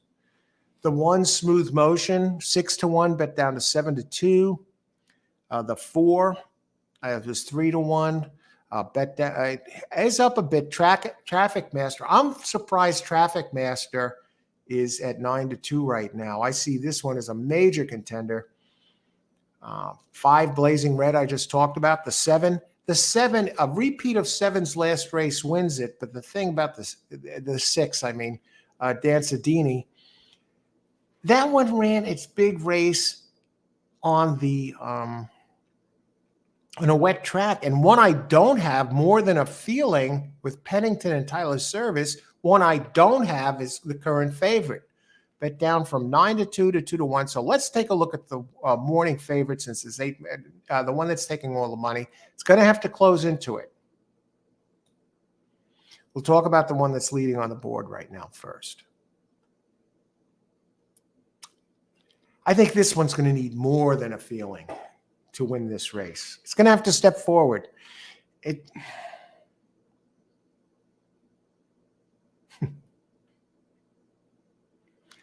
Tyler Service at Parx is 17%. Has Frankie Pennington up, who won a race earlier today. Together, they're 11%. Pennington, going back just over 500 races at Parx, 22%. Top jock here for years. Always around. Even last race at Aqueduct at mile and 16th on turf in an allowance race. It finished 8th, but it was only 3 1/4 back. So it looks like it was more or less a blanket finish over there. But a repeat of that race on dirt, it might be able to get it. It might be able to get it done. Yeah, we'll go in order. Smooth Motion, Lupe Preciado gets Paco Lopez, had served a 30-day suspension, is up in the saddle, 28% at Parx, and Lupe with Paco together, they're 20% over about 150 so races. Its last race, it really stepped forward after the layoff, and now it comes back fairly quick because it ran October 24th. Now the trainer's been hot over the last 90 days. Over the last 3 months, Lupe Preciado is winning at a 23% clip. I like this one. I win contender based on the last race. It just really jumped forward. It's a 3-year-old. So maybe Lupe saw something with Smooth Motion. We talked about the two, More Than a Feeling. Going to have to close into it. Did run on a bigger circuit the last couple of races. Ran at Aqueduct on September 23rd. Finished that 8th on the turf, but only 3 1/4 back. And did win at Saratoga. Won at the Spa by a half a length, 2 back. And that one was on dirt. And that one was at a mile. It ran pretty wide that day. It's a nice race, but I think it's not going to be enough to get it done today. I don't know why. I see this one drifting up in the odds. Now, here's the thing. 3 is an interesting one. It's one I'm not using, so I'm covering them best I can here. This one, the best thing I can say about 3 is it seems to be getting quicker. The race on here at Parx on dirt, 3 back was horrible, but it stopped. So it's not like they pressed the horse all the way. That's Victor's Valiant. And the best thing I can say about this one is the first 2 races of its career were here at Parx, and they were fast enough to win. But that was back in October of 2022. So it's going to have to get back to that form. The good news is it's moving forward. Victor's Valiant right now on the board 8-1. You know, that's a price horse if you want to play around with a show bet. 4, Traffic Master. Daniel Velasquez, trainer. He's a 16% trainer at Parx. And you got Julio Correa up in the saddle, but these races were faster than they look on paper. They were they were run wide. Traffic Master open 3-1, currently 9-2. And I want to go down to Traffic Master just a little bit further here. Daniel Velasquez at this particular meet, he's 18%, and this one at Parx historically 2 races and 1 second place finish. The big one was 2 back in the slop and keeps the jock Correa up, who's ridden this one the last 2 times. At the distance, 4 tries, a second and a third. Blazing Red. This one's going to be blazing, folks. Stretch out. That's the concern. 6.5 furlongs both times. And it broke its maiden first asking and finishing first by a head. And its second time out, same distance here. Showed a little bit more early speed, finished third, 4 back. So we're going to see. It seems to have a pace edge over the others. In 6, Danzadini fired an 89 Brisnet figure last time. At the distance, 1.70 mile, maiden claim 40. You have Lupe Preciado again, who is the trainer of. So this one has this guy has 2 in here, the 1 and the 6. What am I going to do in this race?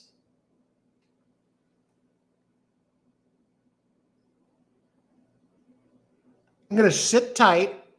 I'm going to sit tight on this. And I just want to check Traffic Master on my pick 3. I have 1, 4, 5, 6. I think I'm going to put a win or a show play here in this race.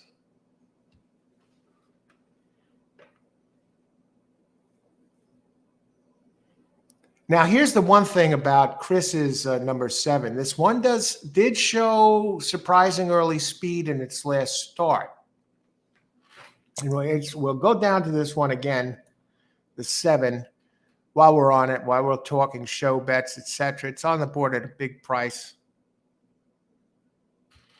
It has a race in July that fits this. And you do have a trainer change.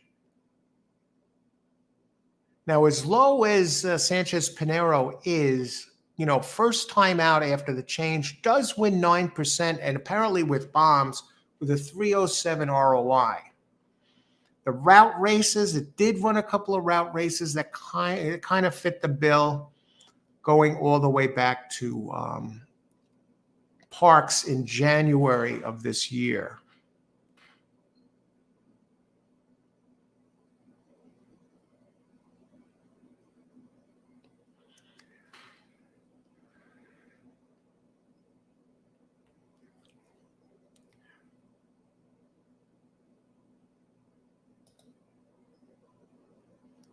My play here, I have 1, 4, 5, 6. Who do I think the winner is? I would say I would do an exacta box 4, 5, 6 in this race.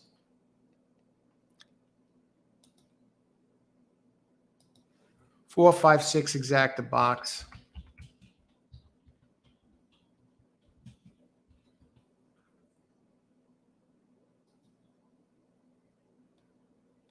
And Chris says, I had a little inside info. We're going to get to all of this stuff. But first, the race. Good luck, Jennifer. Jennifer, good to see you. Win place on the 2. Let's go get them, folks. And I thought Blazing Red was going to be really running quick early here. But I guess they figure it is a route race, so they're not turning up the jets too quick. And 2 is showing more early speed than expected. 2 usually hangs back. And now 5-2, smooth motion. Lupe Guerrero leading the way here at a price.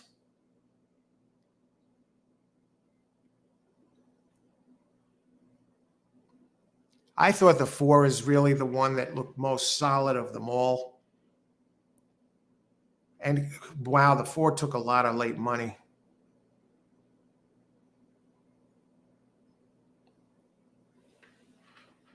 Seven hanging back. I thought the 7 would show a little more speed.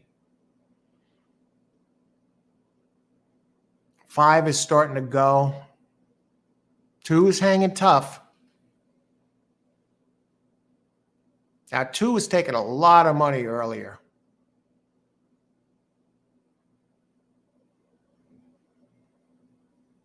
Now we're going to see what the rail looks like on the stretch.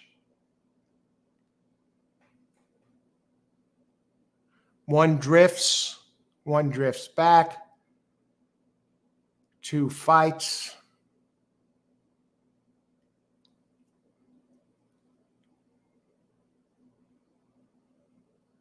All right, we get the second leg of the pick 3 at a price.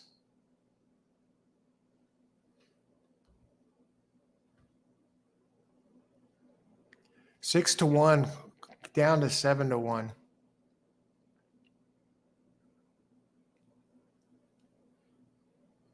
Kevin Edge live to the 5. I'm live to the 5 too. Good job, Kevin.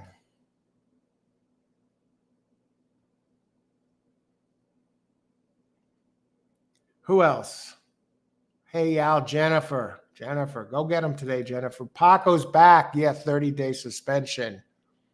Tony Vasilino, race 4-6 win place. He did, because he's second lowest in the DD, but fourth lowest in the morning line. Wow.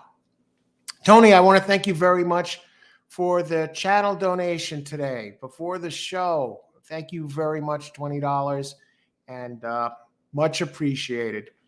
And so those donations, although not required, they are very appreciated. They help promote more live shows. So thank you very much, Tony. Good luck the rest of the day. Okay, who else? Now, I said before I was sitting tight, but I gave out an exacta box. I actually didn't get it in. Okay, I'd give it to you straight. Where I don't get it in, I don't get it in. But I thought it looked pretty solid, but Actually, the one that won the race wouldn't have been in there, and didn't have the 2. But I did have in the pick 3 earlier. I'll show you who it was.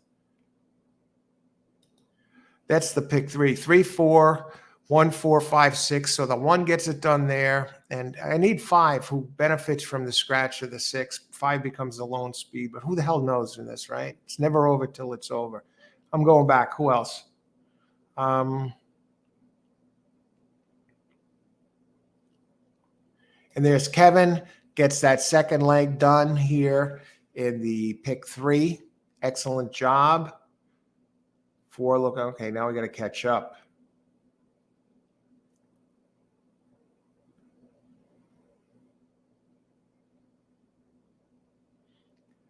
Philly, any good tip? Hey, Vimal, I'll let you know. Well, I think the 5 looks very strong next race, especially if you're getting a price, because it's the fastest horse in the race to begin with, and then it's the lone speed because of the scratch. And so good luck today, Vimal, and good, if anybody has a tip for Vimal, pass it along. Thanks for joining us.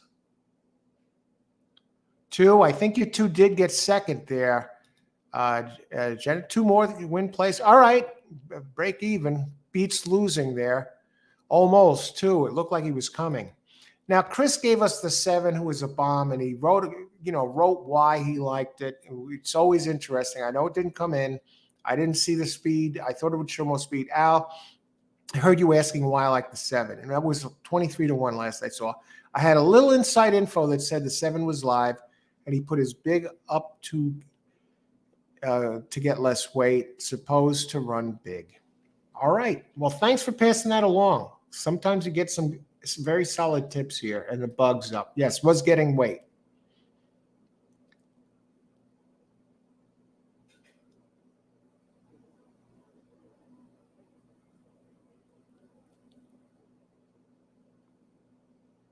Okay, who else? And Kevin needs the 2 or the 5, so you got a little breathing room there, Kevin. And good luck. I got just the 5. Nice pick on the 1. Thanks, Tom. Who else? They sent Paco to Florida as a penalty.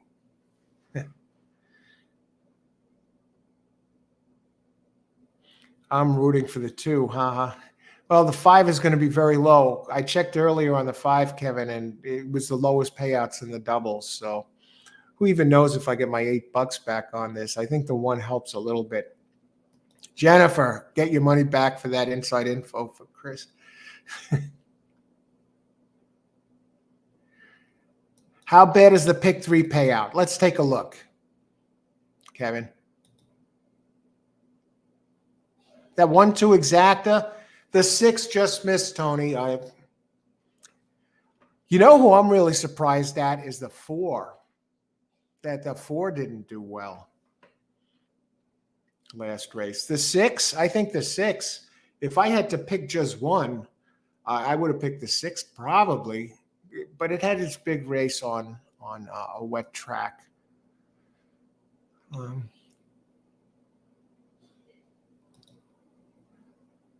2750 for the 5. Are you kidding? Let me just check this out. Pools, will pays. Yeah, 2750. It beats losing, right? That's all I can say about that. And your 2, you get a good price. I mean, the 1 and the 2 are paying the same for the pick 3. The pick 3, it's paying $55 for $1. Okay, hang on. Okay, let's get this up here.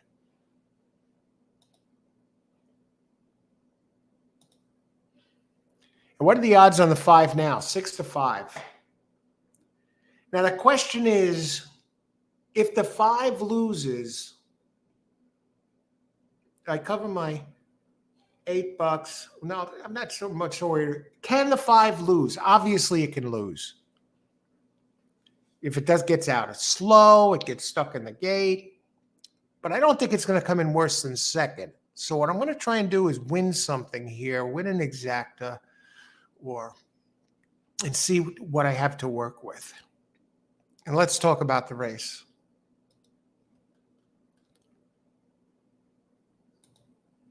Race 5, 6 furlongs. Now we got the bottom of the barrel, folks. Claiming 7,500. 6 furlongs for 3-year-olds and up, which have never won 4 races. 3-year-olds 121, older 125. And again, non-winners of a race since October 6th, allowed 3 pounds. Now the scratch, the huge scratch of Taco Bean suddenly propels Steely Danza, number 5, into the heavy favorite role where he had open 4-1. We thought we were going to get that magical duel between the 5 and 6, but now that doesn't look like there's going to be any duel at all.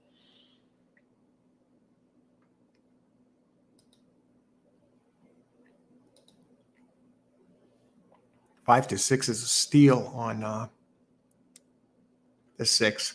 Now, the question is, can anyone else run with the 5 on their best day when they try and send?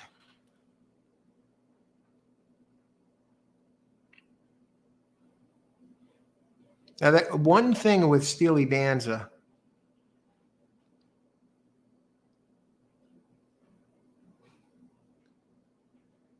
this is at 6. I mean, didn't quite run as fast early last time. But it's running good figures.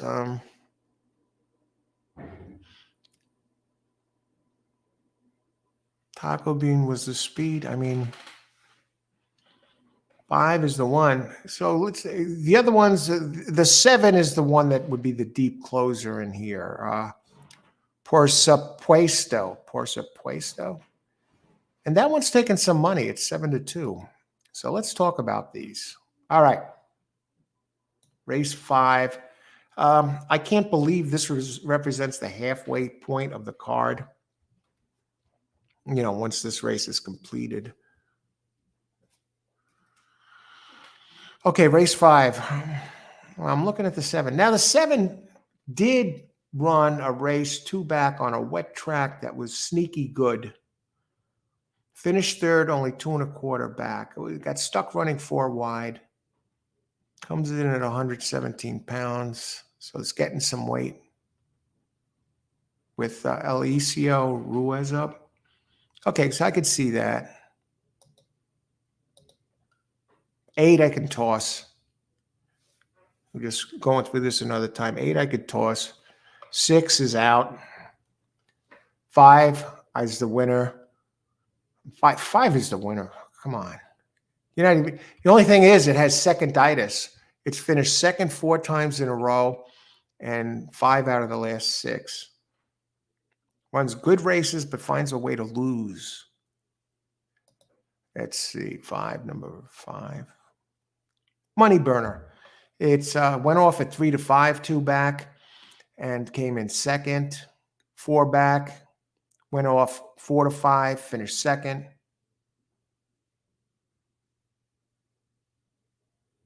When it won, it went off at 3.8-1. Don't you love those? You know, wins when it's not supposed to. Mischievous Jones. Now, that's the 4th highest Brisnet ranking here, number 1. Very clean running line. Doesn't win much. Actually,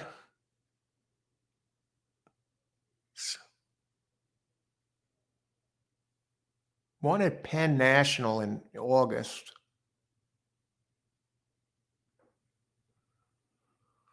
Can't go there. Patricia Faro is a good trainer, though.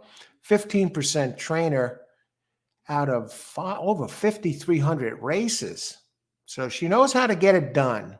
And this one is usually around the wire.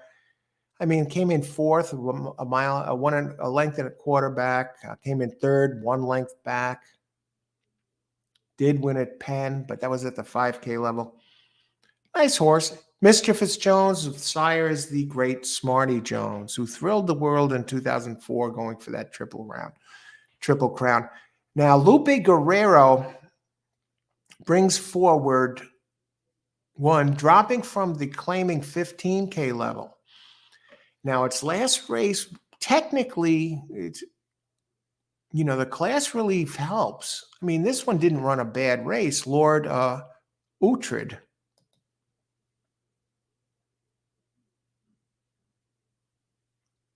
$77 Brisnet. Now, the trainer is 16% for their meat. Has exhibited a very strong closing kick after entering Lupe's barn. Down 2 classes today, Lupe is 17%. So I guess this one is looking for a pace meltdown.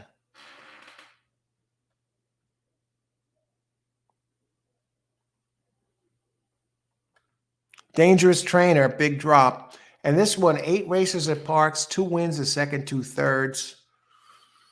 But it's the trainer that concerns me. Very strong trainer. You gotta love Lupe.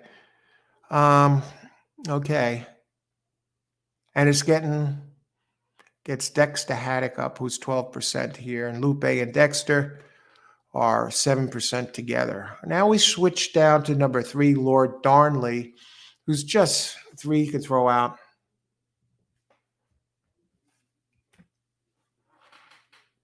Just looking at the numbers.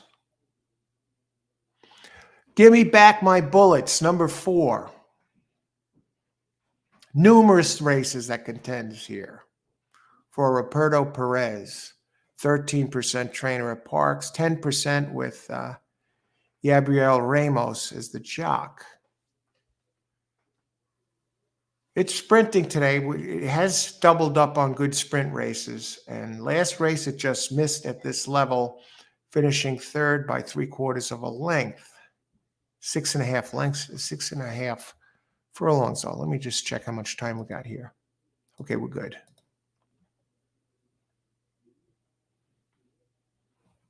Comes off an 83 Brisnet. It's going to come down to the pace. Excuse me. Now, this one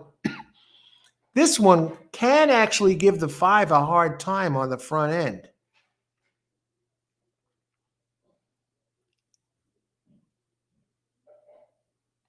It was beaten by the 5. Get this. In the race 2 back, Steely Danza was in it, and Mischievous Jones, the one out of Smarty Jones, finished 2nd and 3rd in that race. And Steely Danza beat Mischievous Jones by 1.5 lengths. No, by a half a length. But that was at 7 furlongs, and I think Steely Danza is going to love the turn back. But still, I think this one actually had the lead in that race over Steely Danza at one point. Steely Danza ran out of character last race. Slower early, that's the 5, and then closed. So I'm loving it even more that it closed. No, it was in a speed duel. That's 2 back with Give Me Back My Bullets. Pair of duels. I mean, they're probably going to go around the track together. So now that kind of gets me a little concerned about my 5.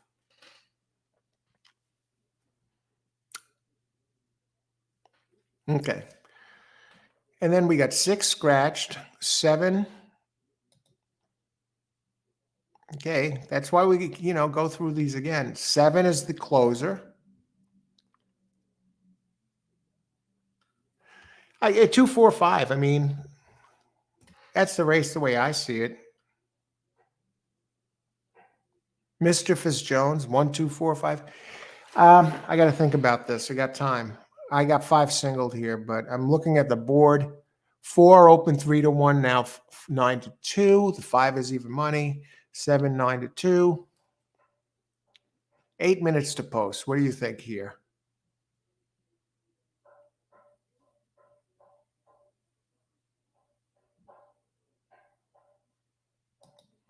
Second-itis, Marco. Now let's bet it to win at 6-5. I think not. 4 seconds in a row, Marco.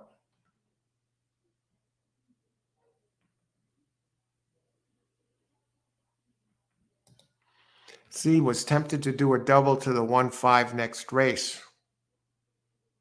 So you got the 2-5. You're actually looking pretty good here with that 2, Kevin. Of course, if another pace stool materializes, and you got the trainer and Lupe Guerrero, and it's dropping 2 classes. Thing with this is the 2 is I don't see it doubling up on big races, but meaning that usually after it runs a really good race, it regresses. But this one has really started closing tremendously since it entered Lupe's barn. So I gotta do something with 2 here. I see some opportunities. I don't want to just, if the 5 gets it done, tremendous. If it doesn't, I want to at least have a shot to get paid. Or if it does, I want to still get a shot to get paid with the others I like. But Lupe 2 gotta be used. Mischievous Jones. I got to go back to Mischievous Jones again. Very clean runner, saves ground inside. Now,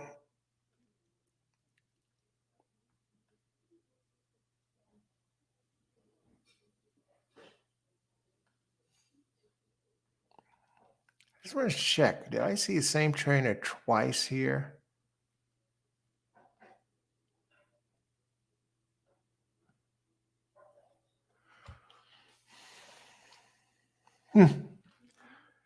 Decision time, folks. We're going to look ahead to let's see, 5 minutes to post. Let's look ahead to race 6 for a minute. We do have a scratch in race 6. Number 3, 12-1. She's a bullet. Steph. Now, looking at the pace of race 6. Now, this is another race where it swings the door wide open for a lone speed in the 1, race 6. We got a couple of scratches here. Philly thing. Let's see.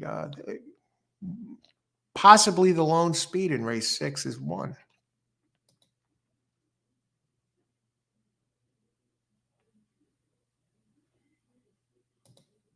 That's a price. Okay, let's look at this. I think the next race is one where we could really play games with. Had a horrible race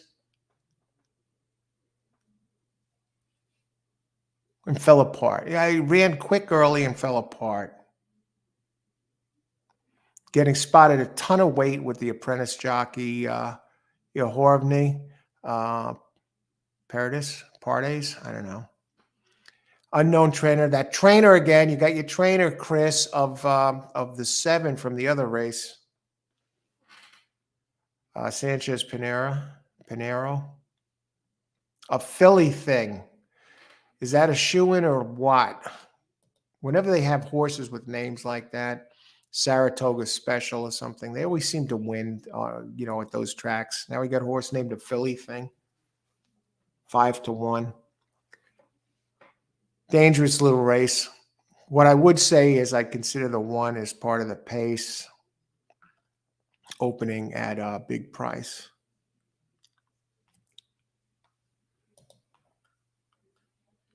The other horses in here aren't really good either.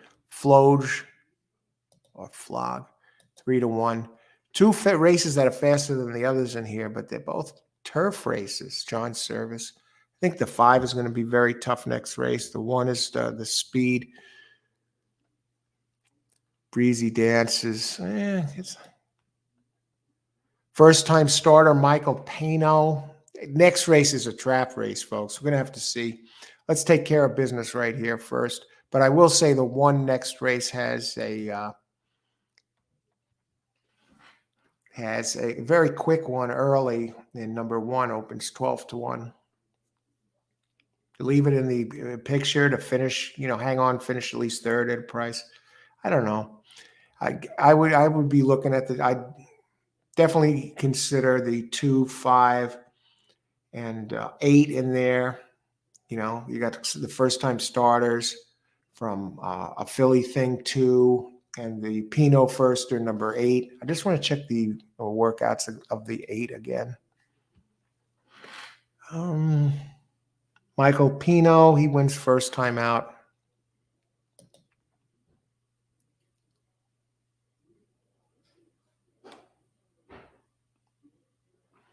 Two-year-olds at Parx, I don't know, 13%. With 14% Jock, Rivera Jr.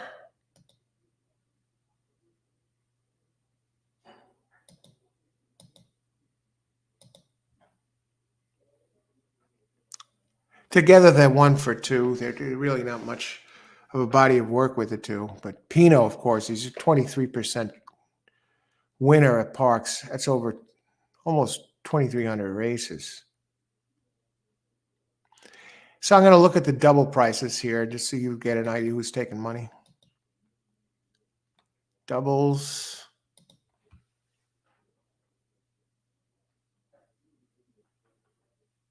Yeah. The 2, the 7, the 8, the usual suspects. And the 5. 1, the speed one, they don't like. Okay, here I'm going to box race 5, exacta, box 2, 5, and 5, 7.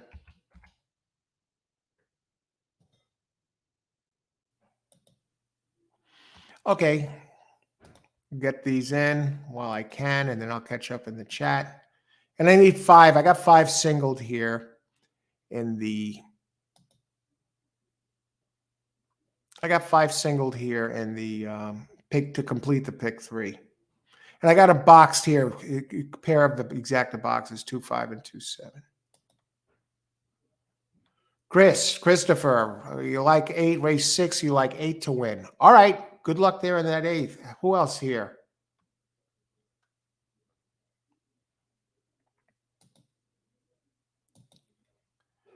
8, good luck with 8, Laloy. All right, I think the speed duel probably, I don't know. I thought 5 has a big pace edge here, but let's see.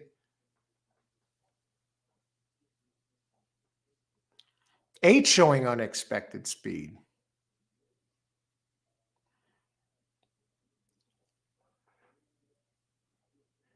Now the 7 is a closer, so no real surprises there. 2 is 5 to 1. 4, I expected more speed from.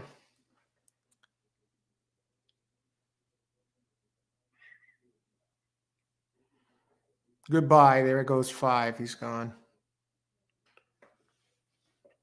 7 starting to make a bit of a run for it.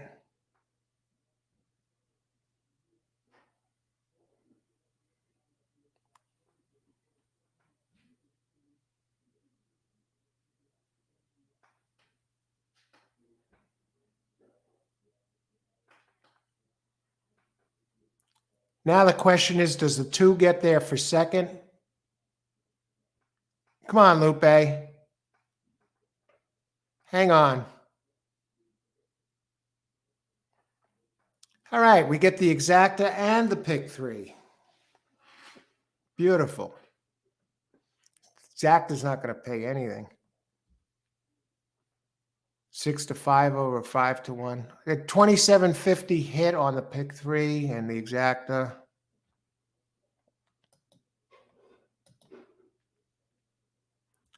Hey, for $4, get back 13.10. $9. for that whole shebang. So you got $9 on the exacta, and that pick 3 for 8. 27.50, 19.50. So 28.50 profit from the 3rd and 5th. All right. He was a gray horse. All right. We're starting to rock and roll. Nothing to retire on, but up for the day. And for the earlier races, I lost $4 on the first two. 2 on the first, 2 on the second. Nothing on the 4th. I didn't get a bet in. 28.50 minus 4. 24.50 up after that, the halfway mark. All right. Unless there's an inquiry. Okay, let's see what we got here. Hopefully there's some winners. All right, Tony Vasilino, good job. Got the 5-2 home. And actually, the tree's in there too. Yes, there is only $1 pick, $1 minimum pick 3s here, Marco. They don't have the 50-cent one.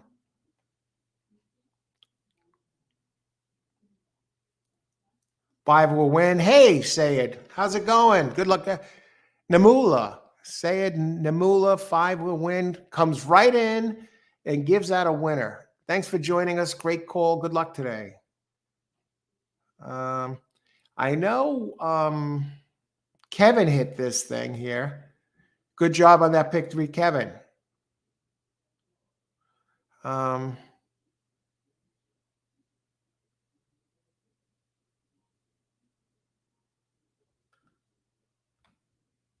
There's my pick there.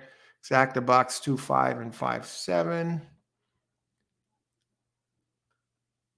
Scrolling back.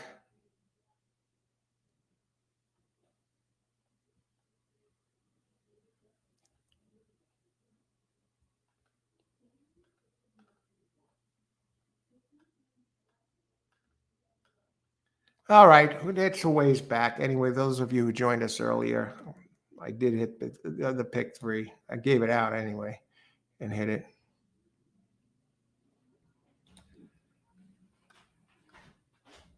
There it is. 3, 4, 1, 4, 5, 6, 5. Single the third leg. Okay, who else?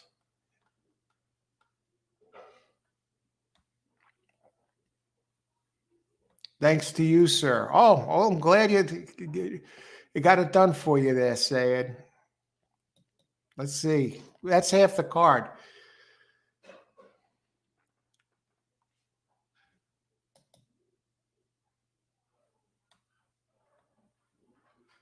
Hey, wait a second. I was cutting it in half too from the 55.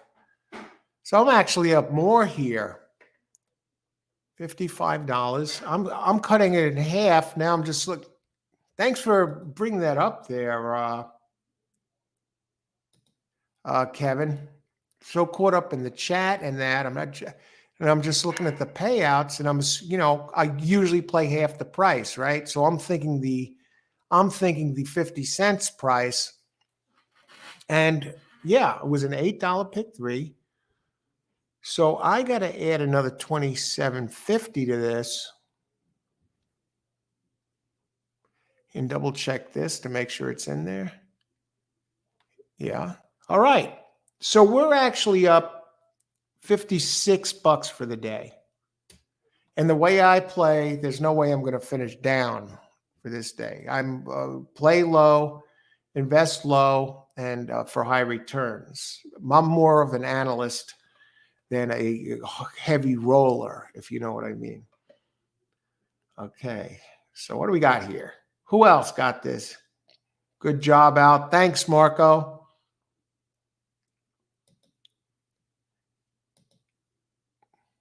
Yeah, that's not, yeah, okay. Oh, hell no, Kevin. Yeah, great job, Kevin. And you had that 2 there too, and you would have got a nice payout if the 2 got it done. If that 2 would have came in, Kev, you would have got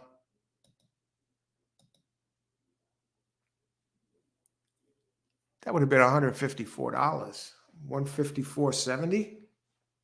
Jeez.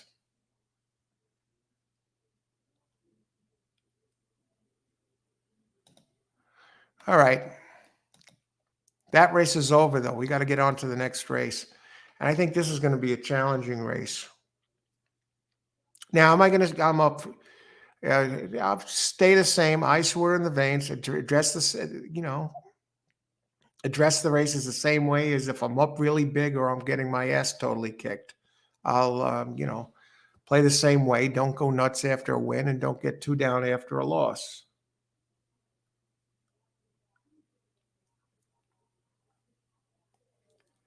So I think we got everyone in here. Okay, on to the next race. Let's talk about it. Race 6.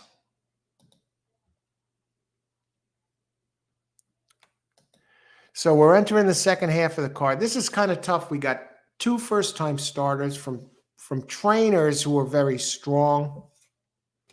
I thought the 1 was a little interesting just because it flashed really good early speed at Saratoga back in August, and then it just stopped, basically, quit. They say faltered.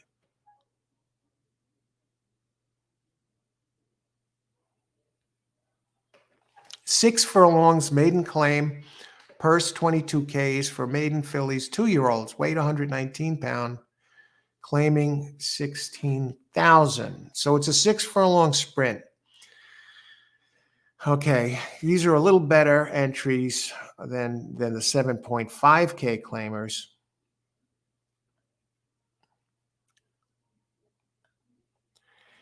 And as far as the pace goes, the 1 is the one that showed the most pace out of the ones with experience. Really, really flashed some speed there. And the 3 really ran a somewhat similar race to the 1. Wait a second, that one's scratched, I think, right? Before I go into it, yeah, 3. 3 would have been the one that might have challenged the 1 a little bit. We have a bunch of quitters in this race with low numbers. And that's why they're in there for only 16,000.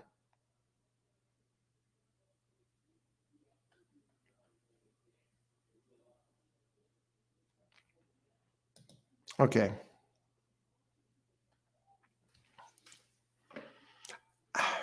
5 is really taking the dip for John Service. When he drops him in class, believe it or not, John Service 18% with droppers. He doesn't have many droppers, just over 600. But he's 21% at Parx in nearly 3,000 races, and he's 23%. He gets with I was going to say Chad Pennington, but Frankie Pennington.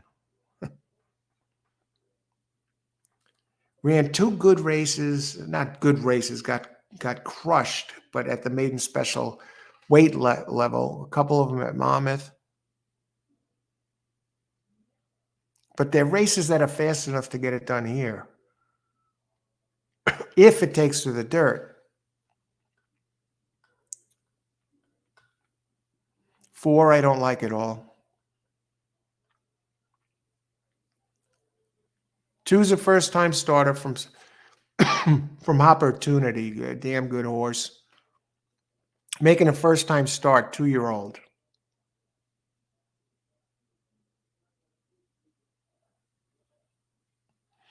I mean, this one should fire. I mean, with 2-year-olds, Opportunity, their offspring, Opportunity in the money 44% of the time. Is getting spotted a lot of weight. And Service, first time out,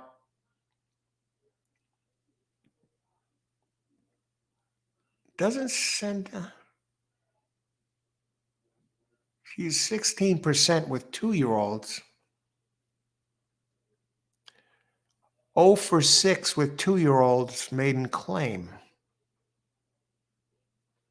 It's not a big enough sample size to draw any conclusions. But it is getting spotted weight. And this jockey here at Parx, this Barrios Lopez, Daler Barrios Lopez, out of 28 races, has won 29% of them. So 7 basically, or more.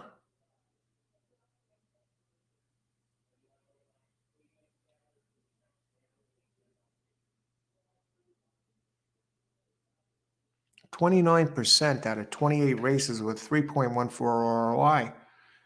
Very good apprentice, and you're getting a lot of weight. You got to use the 2, service, opportunity. Okay, and I think you got to use the 5. Now, the question here, the others I have already said I don't like. The 5, we don't know. Let's see what kind of workouts the 5 is doing here.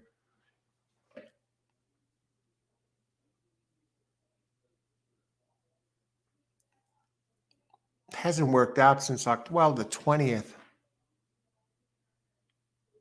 Really not working much. We got John Service and Tyler Service. Tyler on the 2 and John on the 5, with Pennington never involved. Does have quality road in the breeding on the sire side. They're willing to take a loss on this one. 40K horse or filly. These are fillies. 40K filly. Never raced on dirt. Doesn't look like it. Besides quality road, 2 back on the sire side. I'm not seeing much in the way of. I think I'll try and beat this one.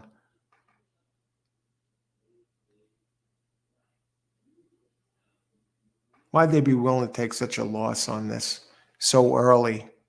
Say, let's try it on dirt. I mean, it never showed a. I'm really not seeing anything redeeming about it, except it's.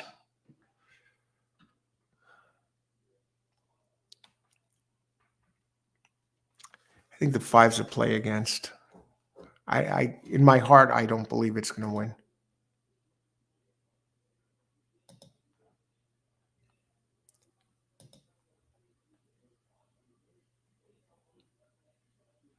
Six, you have another trainer. Get a load of the trainer of 6, Orchid. Uriah St. Louis. 2,340 races at Parx.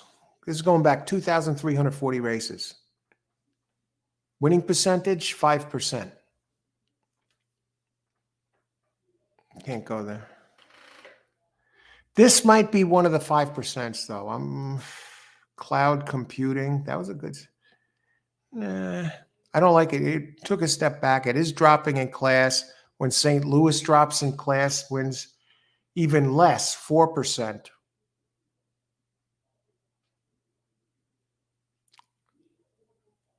In the money 21% of the time. I think you got to go. I do like another out of opportunity 7. I could work with the what happened with Breezy Dance the last race. Force pace. Okay, rarely. I could use 7 here.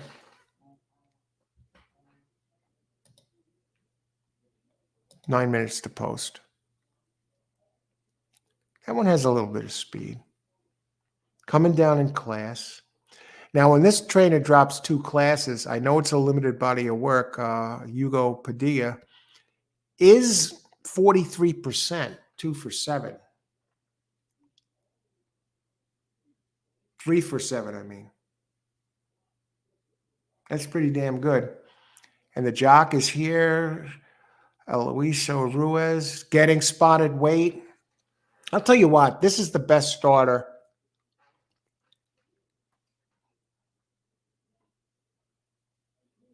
Has a couple of decent races. Okay, forced the pace last race and gave way. Actually, that was at 5, but you're coming down. and Michael Pino. Now, here's something interesting about Michael Pino on the 8 horse. So what I may do is box the 1, 2, and 7. Michael Pino, as good as he is with first-time starters, let me just check this.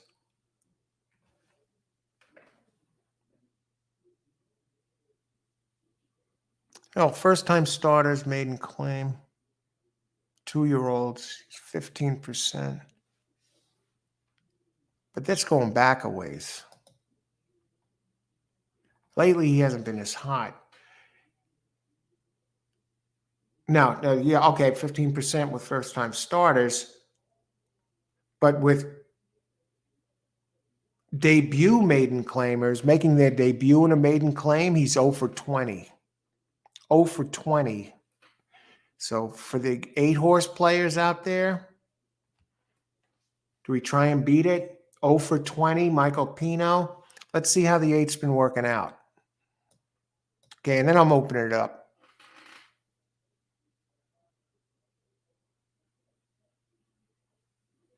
8 for 37.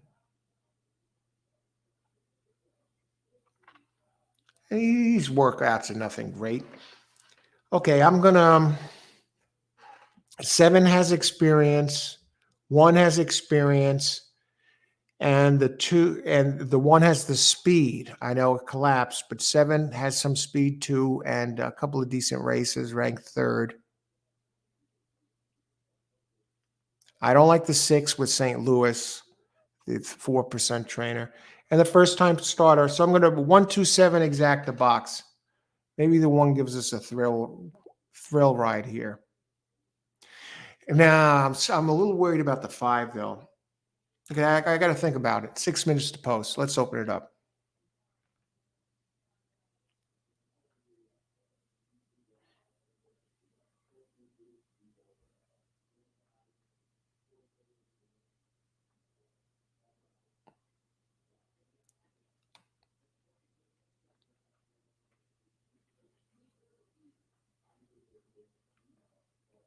Let's see. Irina's in the house. Hey, I know everybody likes to poo-poo the TVG experts, but Tubbs hit the early pick 5, and now Rich Perloff has submitted the pick 4 tickets for $12. All right. Great job by the guys at TVG. Good luck today, Irene. Good to see you. His top picks are 7, 1, 6, 8.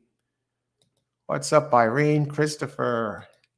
Stefan, 7, 8, 2. I like the 7. I like the 2.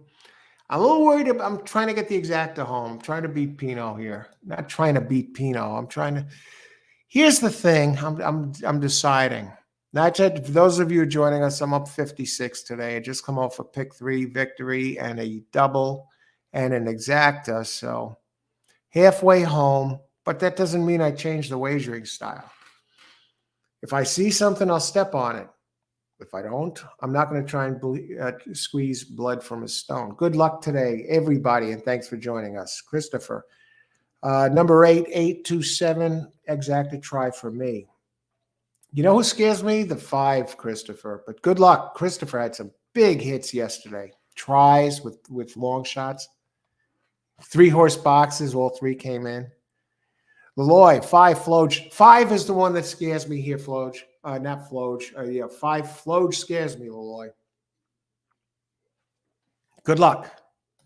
What is Floge? Floge has 2 races that destroy the others in here, but they were at the route distance. I like 5 and 7. Pace scenario model shows a strong trailing horse, which could favor the 5. With 7, I like the speed and jockey trainer combo. Good luck, Tom. Okay, yeah, I like the 7 with the speed too. I think 1 is the speed of the speed, and 1 is taking a big drop, and it just kind of stopped last race.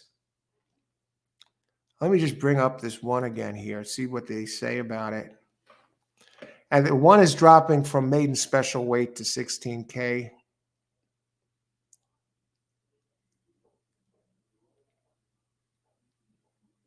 the trainer.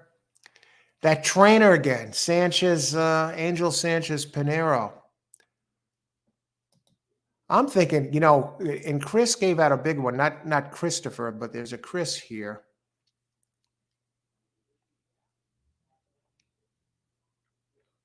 $127 exact the box. That's it. Not going to hang my hat on that one. Race 6. Exacta. Box 127. I could make a case for all of these winning the race. One, I could make a case with the early speed and the big class drop from maiden special weight. The two, I could make a case for the trainer in Tyler's Service and Opportunity, and the jock, a 29% jock who is an apprentice and getting spotted, getting a big weight break, 114 pounds.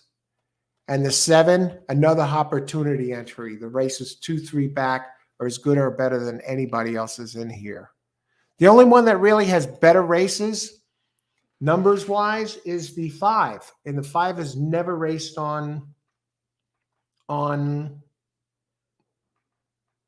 dirt. And the 8, as far as the 8 goes, Pino, I know it's Michael Pino, but what some people might not know, if you're into the stats, this is a maiden claiming race. And now Michael Pino, when he debuts a horse, making its first career start in maiden claiming races with 2-year-olds, he's 0 for 20.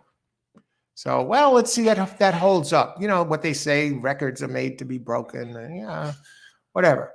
But I think the 1 is going to flash some speed. The rail doesn't seem to be a problem today. And the thing is, it quit the last time. So we'll see what happens. And the trainer is very low percentage. I was wrecking this trainer when Chris gave his long shot pick the other race. And now here he is. That same trainer is here again. And I'm still wrecking him. At Parx, they're 2 for 33, 6%, and the jock is 8%. But the horse has enough speed to get involved, at least early. And the public thinks the same thing because opens to La Colorado, opens 12 to 1, currently 6 to 1. So let's see what the heck happens here. Anybody else? Any other big picks here?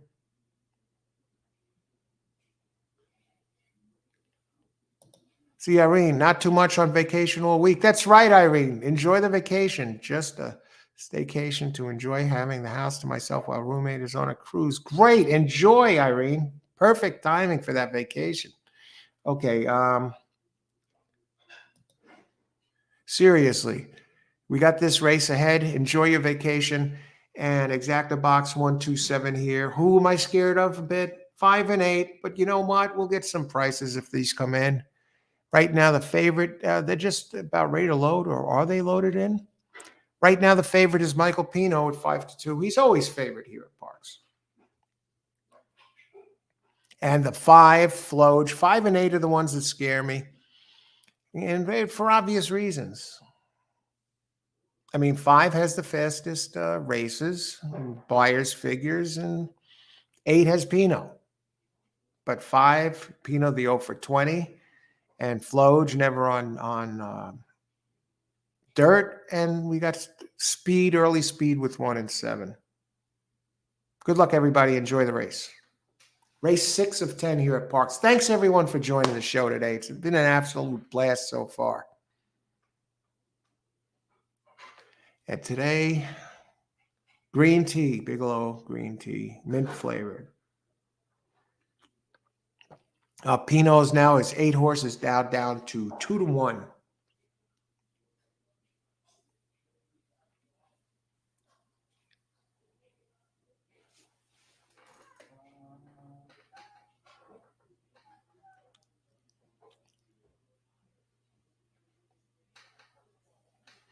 All right. Is there still one out, or they're all in? The eight is coming up, approaching the gate. Ice water in the veins, folks.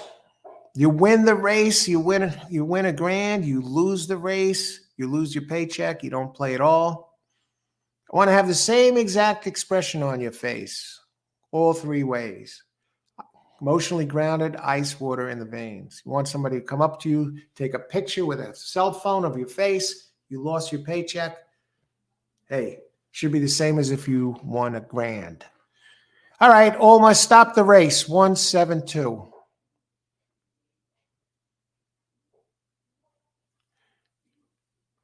Here comes Floge. 2 is starting to drift back. A 2 is 9-2. 7 takes tremendous late money down to, 1 takes tremendous late money down to 7-2. Now Michael Pino getting involved in this. Running 3-4 wide. Takes dead aim.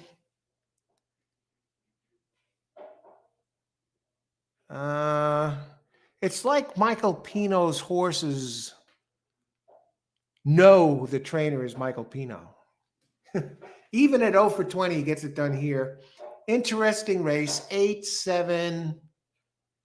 I think it might have been 4. All right. We took a stab. Wasn't happening.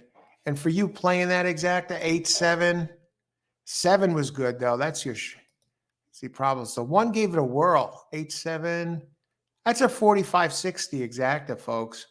And I'm not sure who got third. And get this. The 1 that opened at 12-1, it was 6-1 when the race started, and now it's 7-2. Cheap speed. Now, what I want to know is who got third. The 1 has it clear there, but at the end, it looked like 4. Maria says so. Might have squeezed out third. 8-7. I think 1 hung on for third, but depends on the camera angle. 6 in the book. It's down to late pick 4 time. Where does the time go, folks?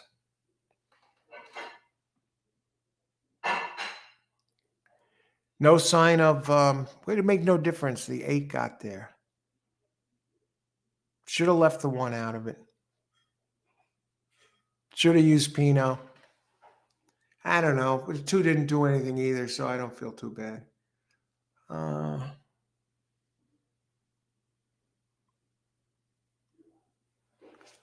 1, he did get third. Not going to pay much, though, as far as... Okay, 8-7-1. And let's see who got this.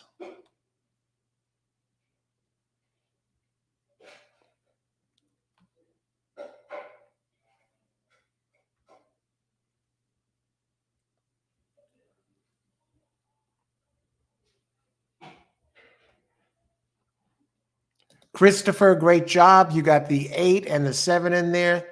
That's the exacta, folks. Christopher is on the board today. Great job.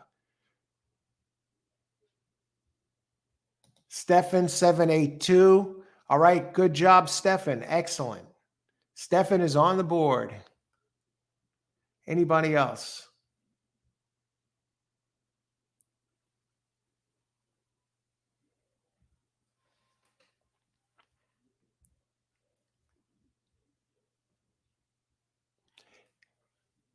So we're going to take a look. We're up to the last 4 races.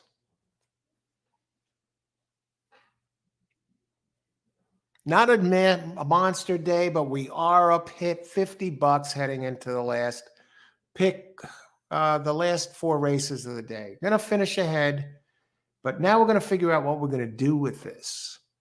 So going to be back in just a bit. In this next 7th race, let me bring this up. You could bring up races 7, 8, 9, 10.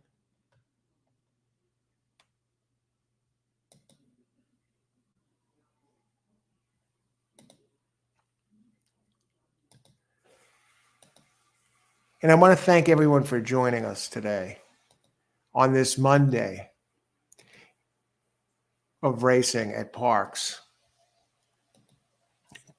What other track gives you full-size cards, 10 races, um,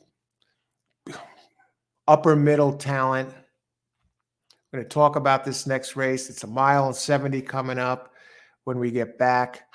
And we're going to step away for a couple of minutes. And this next race, by the way, it is a claiming 25K. So we got claimers, but they're coming up in class.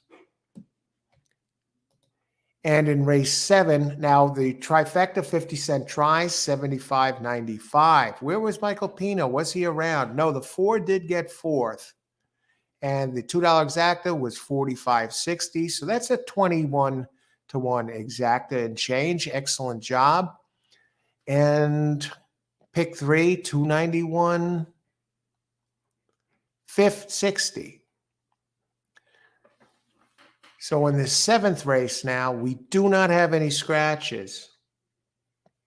We'll be back just a bit and be right back. We're going to talk about race 8, 7, the start of the late pick 4. Do we jump into the pick 4? That's food for thought, folks. Stay tuned. And the pick 4, of course, can be played for 50 cents.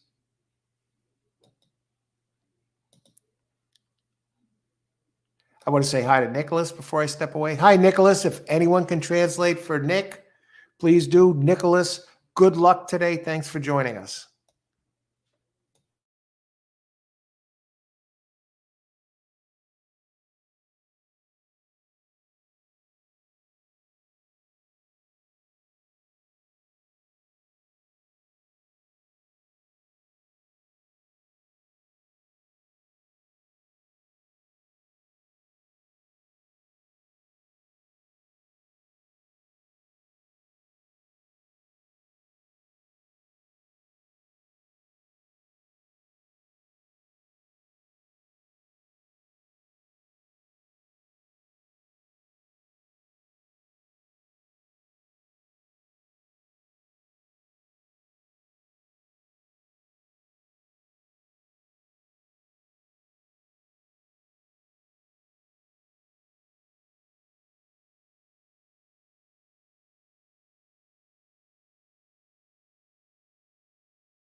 And then there were four races left here at Parx, the start of the late pick four. If you're just joining us, welcome aboard. We're covering every race. We started in the first, covering every single race today, right through the 10th. Analysis, picks, plays, open chat.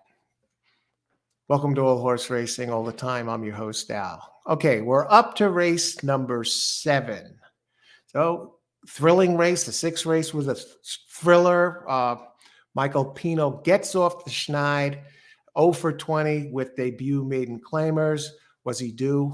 I don't know. I don't know if there's any such thing as anyone being due, but he got it done, and he broke that losing streak there and got it done at a nice price. I think it was 2-1 or 5-2. He was paid $7 to win, so a 5-2 winner. And on to the next race.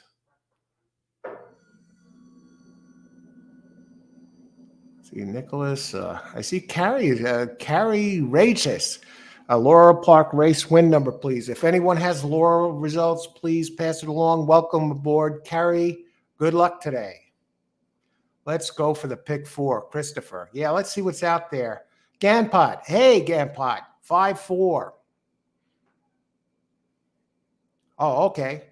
Thank you. Ganpot, thanks for passing that along. Ganpot Singh Rathori. Good luck today.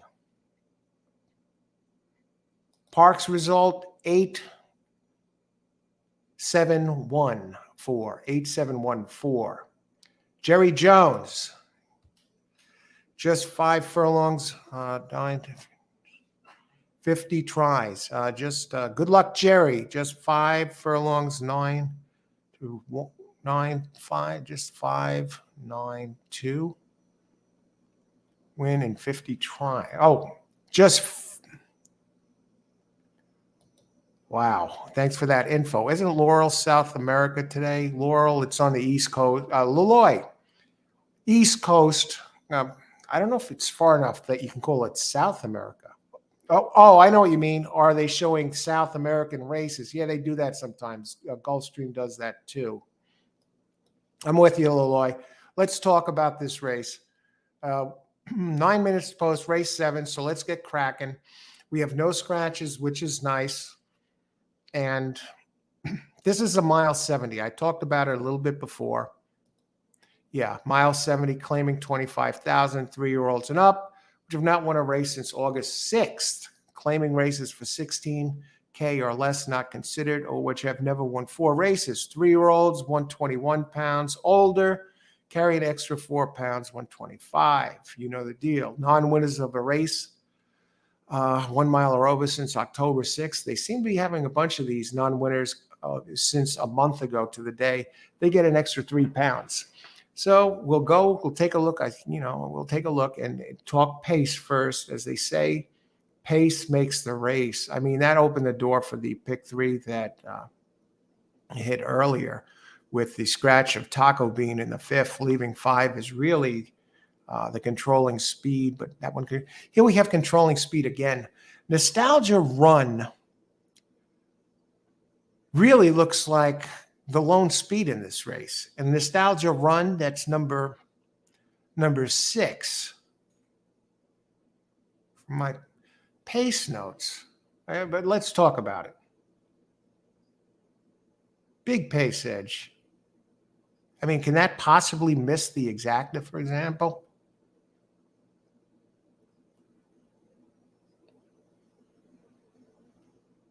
I mean, the race at Penn wasn't good. Its last race. It was at the allowance level, though, and it gets back to Parx, where it was optional claim for Carlos Mancilla. I don't know.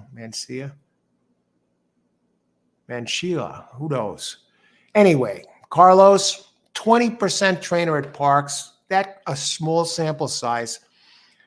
4 wins out of 20 tries.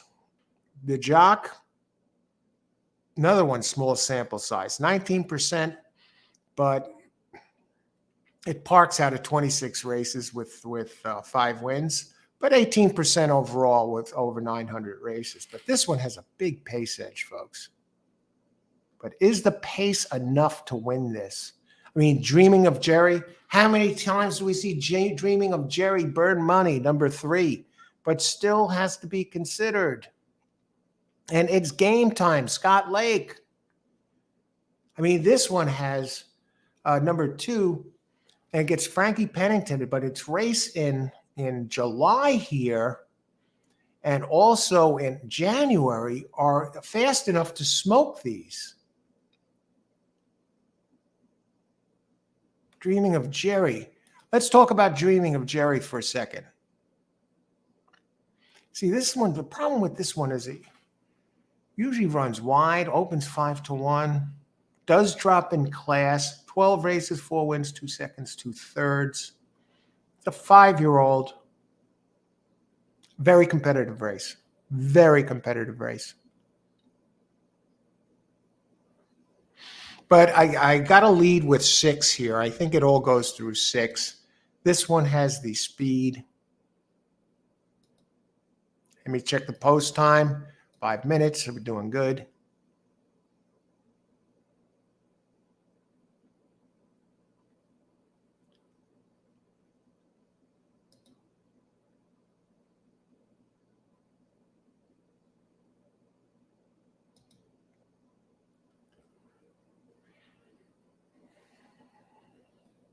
Pace makes the race. Hey, Dust Devil, you got Jamie Ness and Ruben Silvera. I see it's even money, which I'm having a hard time wrapping my head around this one at even money.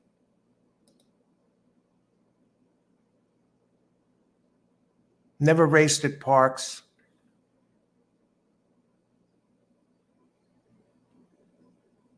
Six-year-old, 37 races at the distance, never won.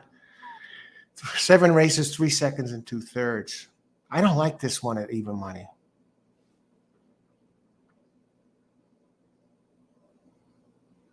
I mean, Nostalgic Run is 0 for 3 at Parx.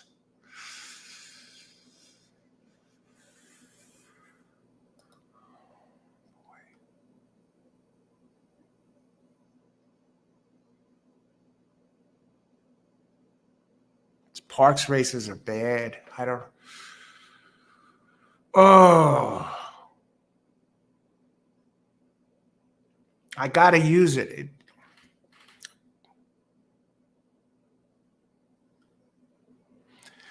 5 is a toss.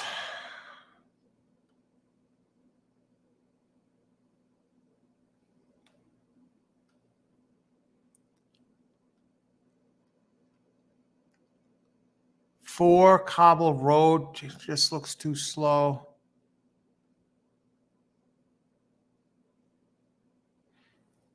Three is a contender. A 2 is a 7-year-old. Let me look at 2. How many minutes to post?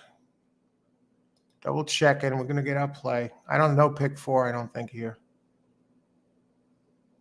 King Creek, I don't like at all.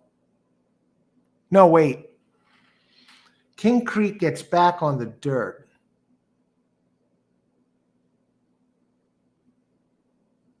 It's another Jamie Ness entry.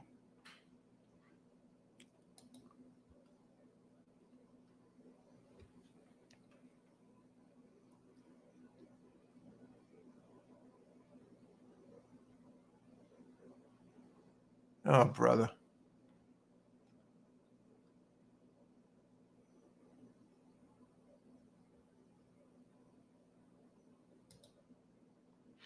Okay. Not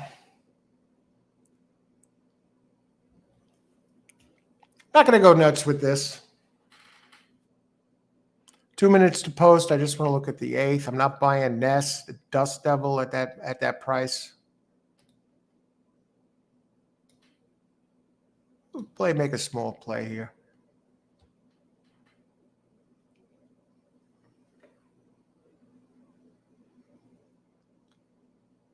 Just want to see what kind of speed we can expect from this.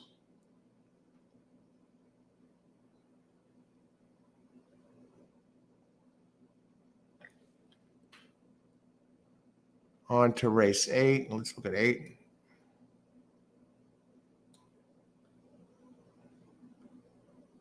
Only got 6 entries next race.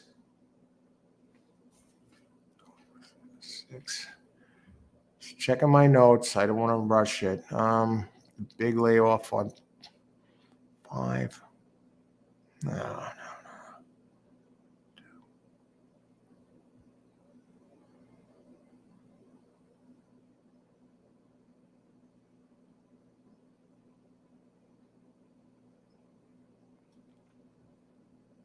All right.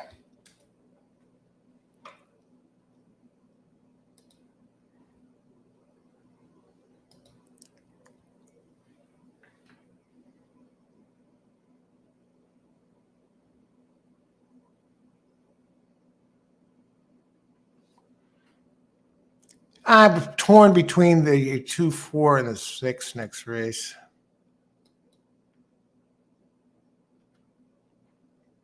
Let's take it a race at a time. Okay, we're going to box. We're just going to do the exacta here. No pick 4, no heroes when I'm not feeling it. Okay, let's go race 7.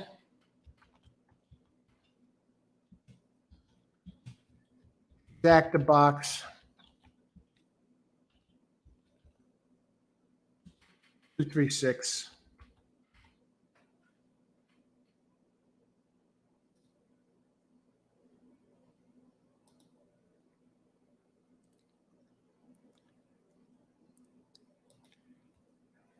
And an exacta box of 1, 6.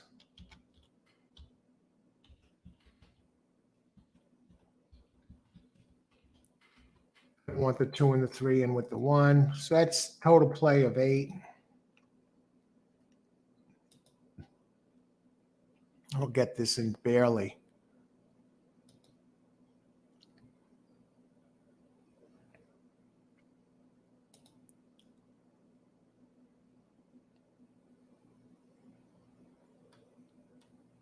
Some of these are crazy. John Fabi, 1, 2, 7.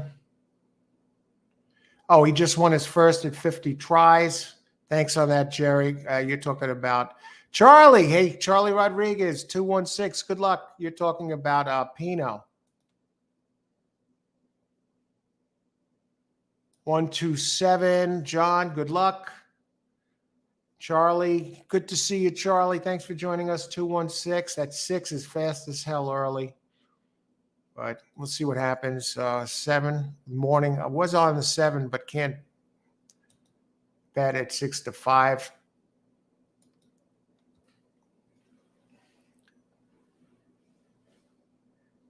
All right, they're off. 1 at 2 to 1 now. And I did put the 1, 6 in there. I got to think the 6 has more to give than this. I expected it seemed to have a good pace edge, unless they're holding something back. So I got a 2, 3, 6 box. And that's Ness up front, folks, at 2 to 1. Here comes the 7, the other Ness. And 4 and 5 way back in the field.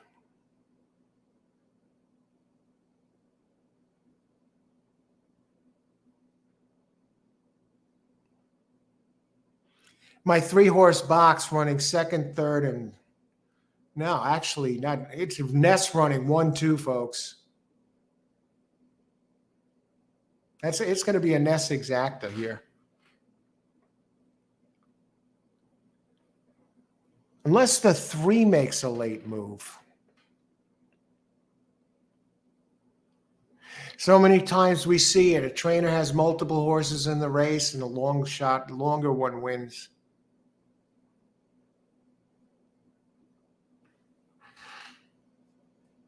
Well, I'm glad I didn't do that double. That wouldn't have been pretty.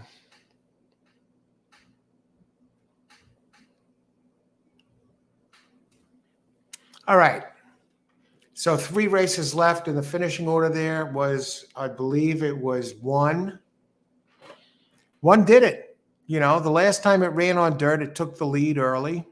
I went reaching with the 6 because it had showed such early speed at some other tracks. It didn't at Parx, but I figured maybe this time it would be different, but no.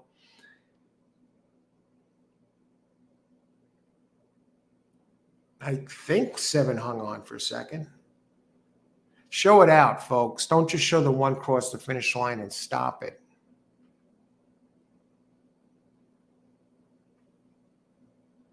$137. All right, let's see who got this.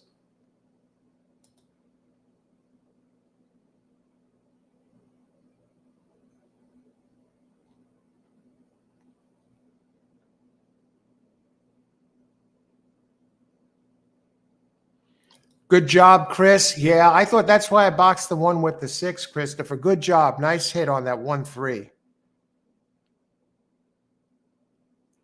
Who else? My play, I boxed 1-6, but my other play was 2-3-6, and it just didn't materialize. I didn't like the 7, but what good does that do, right? Who else? 5, 1, 3, no 1 there. Okay.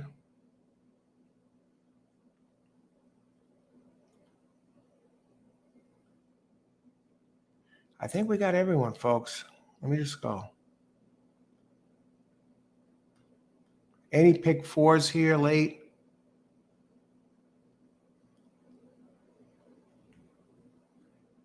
Loy, 5-2, no 1 there. Carry 1 best. If you were saying 1 there, Chris, Al looks 1 looks good. Yes, good call there on that 1, Christopher, and good, excellent call on that exacta. Anyone playing the pick 4? Hey, Lennon, good luck today. If anyone can translate for Lennon and Enrique, please do. Good luck. Thanks for joining us. Hector, hi. Anyone playing the pick 4? I don't see any pick 4 players in here unless there is one here.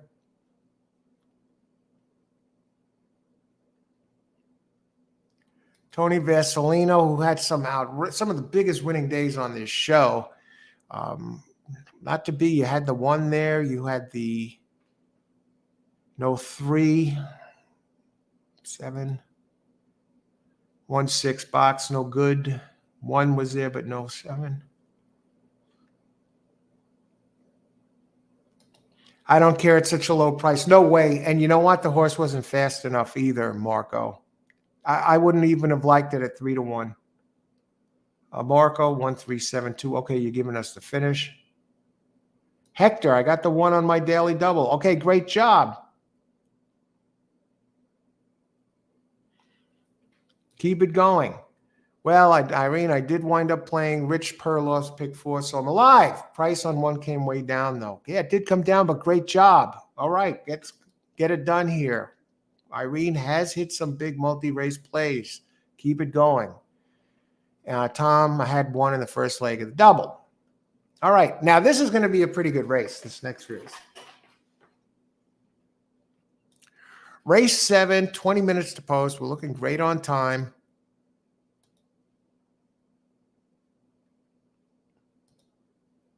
We close out the 7th race PP. Let's talk about this race. Let me get up these PPs here.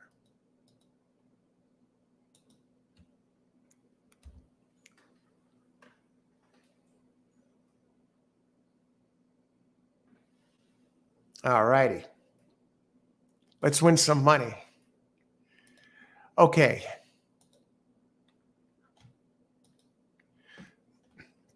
Some sad news in the racing world today, and but I guess you're going to hear about it anyway. Cody Dorman, the young terminally ill boy, who Cody's Wish was named after or represented. He was at the track at the Breeders' Cup on Saturday. You saw him. They showed multiple shots of him. He passed away today. But I guess, thankfully he survived the weekend and was able to be there to see Cody's Wish win a thriller for him over Bob Baffert's horse in that race. And Cody's Wish did get the victory, and but Cody Dorman did pass away. So I'm sure you'll hear it on the news or read about it tomorrow in the paper.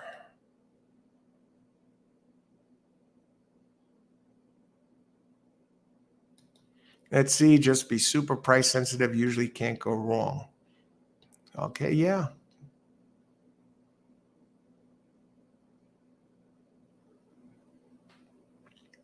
Al, when are you going to play one of my picks? Oh, we've been on the same page a number of times, Christopher. Have you been playing mine? Anyway, as far as mine go, I play if we match up, we match up. But otherwise, I'll go with my own picks and I'll look them over. And I'm sure it's the same for most players in here. But for the day, how am I doing on the day? Up 44 with 3 races to go. Kind of like kissing your sister, up a little bit. And we'll see what we got here. All it takes is one big one. And in this race, we got here. Let's talk about this race. Race 8, 7 furlongs, optional claim 50K, purse 53,000 for 3-year-olds and up, which have never won 3 races, other than maiden, claiming, starter, or state bred, or which have never won 4 races or claiming price 50,000, or which have never won a race since August 6th. 3-year-olds 121, older 125. Non-winners of a race since October 6th allowed £3. That seems to be the theme today. They have that non-winner of a race of exactly a month ago get an extra £3. Now let's look at the no scratches here. 9th race, we do have a scratch in the 5, so make note of that. And in the 10th, see if there's any other scratches, late scratches. The 1, Kane, is scratched. 1, 15 to 1, Kane in the 10th, and number 5 in this race, 5 to 1, Peachy Weechy. So 16 minutes to post. And the standout in here, believe it or not,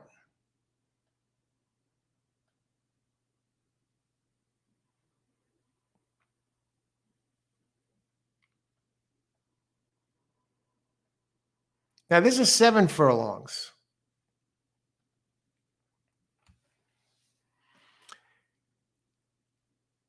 I'll tell you what, Rob the Rich, number 2, Juan Carlos Guerrero, has really exploded forward as a 6-year-old.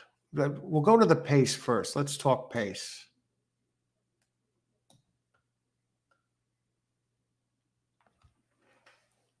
Now, it doesn't need the lead, but it's most likely going to get the lead today. Now, it's the 7 furlongs. Can it get the extra half a furlong?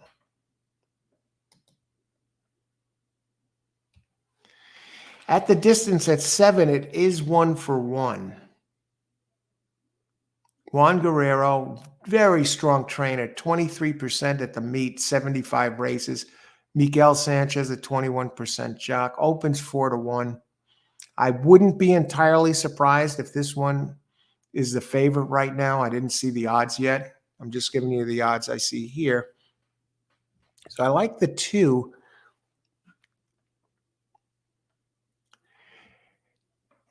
The 4 has never won at the distance. Opens it. It's Jamie Ness. That's the why he's favored. Yodel EA who?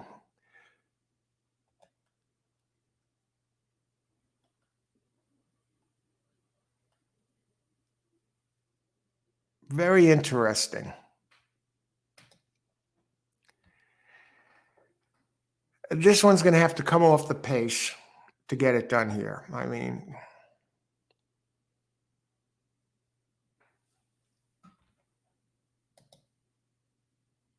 has run 7 times at Parx, has a win in 3 seconds. 7-year-old.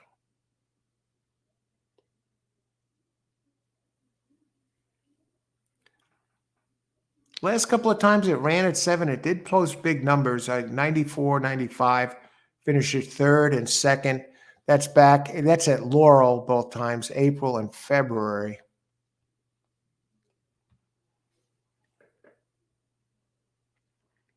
Yeah, 2 is a 6-year-old. I mean, that's the one. I think the 2 is the one to beat. I don't see it coming in worse than 2nd here. if you go back 2, 4, 6, 7 races, only once did it finish outside of second and finished third that day.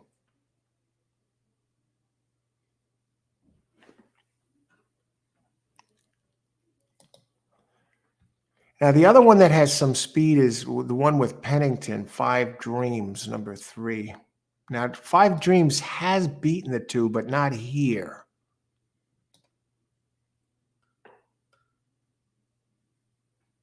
Gets Lasix today. Outstanding races at Parx. And the last time I raced at Parx, I can kind of excuse the last couple of times. The one was 2 back where it ran on turf, and the one 3 back where it ran on a sloppy track. This one's a 5-year-old. Pennington up 22%.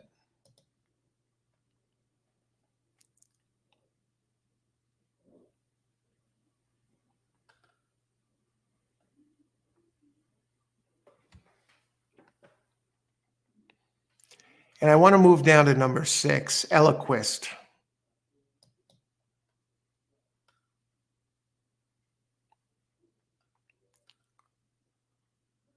No, it's up against it here. All right.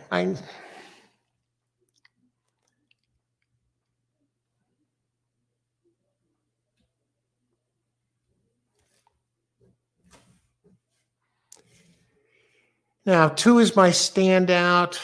And I like 3, 4. And I'm going to see if I add another one in this group. I don't like 1. And I'm going to open it up in a second. I don't like 4's last race. But I think it'd be almost crazy to leave it out. What happened last race? Rated inside. Slipped through up a stretch. Came in second at Delaware, running a race that slow. And we go back to this.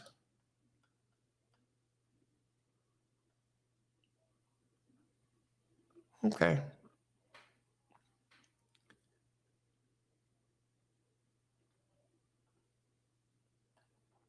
Two, three, four. I'm just one more look at this and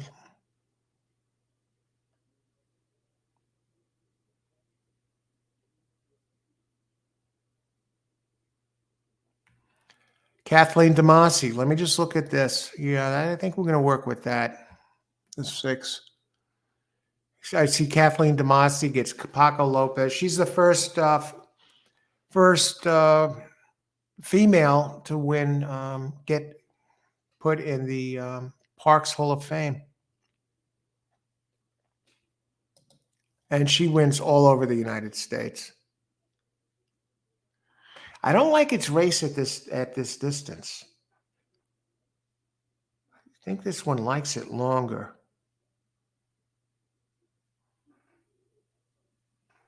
Claim from Kathleen DeMasi. First race after the claim, she's only 9%. But you know what? We're getting a bit of a price. I like that I'm getting 7 to 2 on the 2. Okay, so 2 is my key. So I'll key it first, second with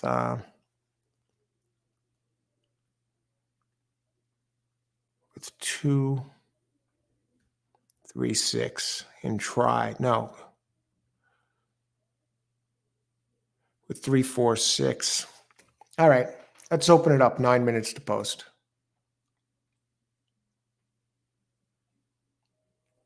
Christopher, I like number 3, win place. All right, Christopher, definitely win contender. I'm going to have him in the top spot, and then it also what I'm going to do here, Christopher, is key 2 first and second in a try. 2, Rob the Rich for Laloy. Good luck. I don't see Kathleen DeMasi being such a low.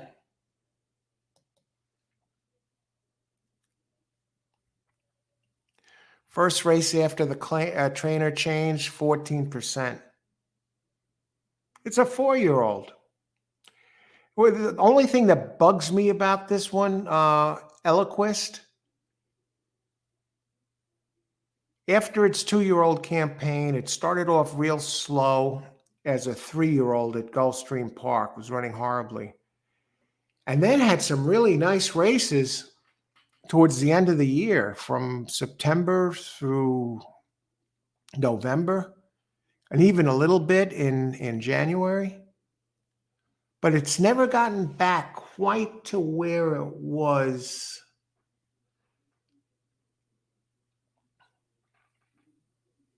Now, I really don't see a progression from 3 to 4, but okay. So Kathleen DeMasi, she's 14% first off the claim. Get this, Paco Lopez, he owns this place, 28% win percentage. That covers over 310 races. And DeMasi with Kathleen with Paco, they're 25% together, a match made in heaven.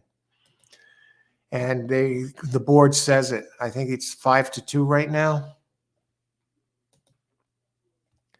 At 2-1, it's too low.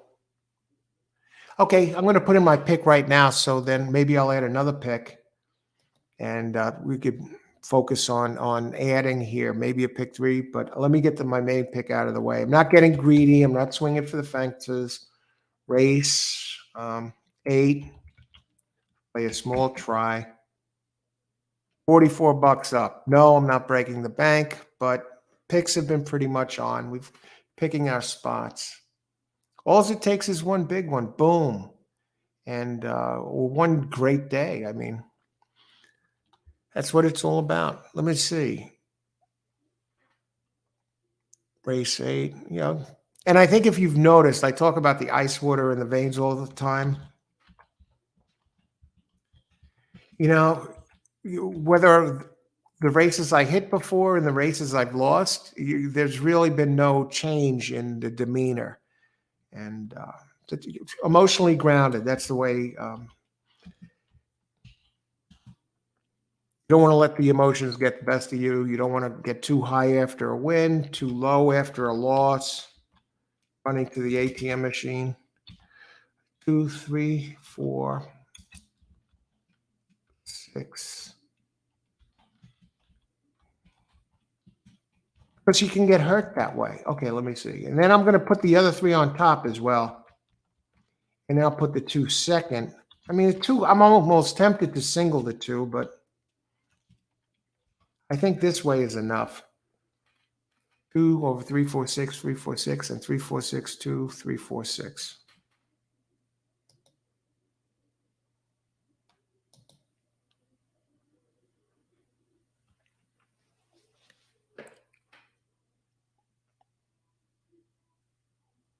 Okay. And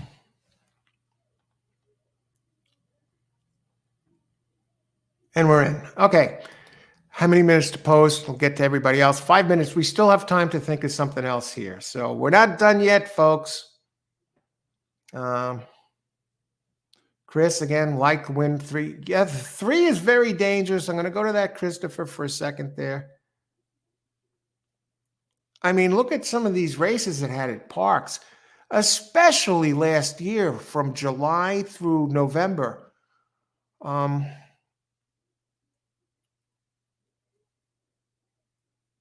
mean, they send this one out all the time. Gets Lasix today, though. What are the odds on the 3? 9-2. I think that's a gift. I mean, if I had to really get right down to brass tacks and take the best 2 horses in this race for the win spot, I think it's 2 and 3. I don't know why 1 is taking any money, which is probably a sign that you should bet the house on the 1. But 2 and 3, the races it's had at Parx sprinting, and the 4 and 6, I think both of them like it longer.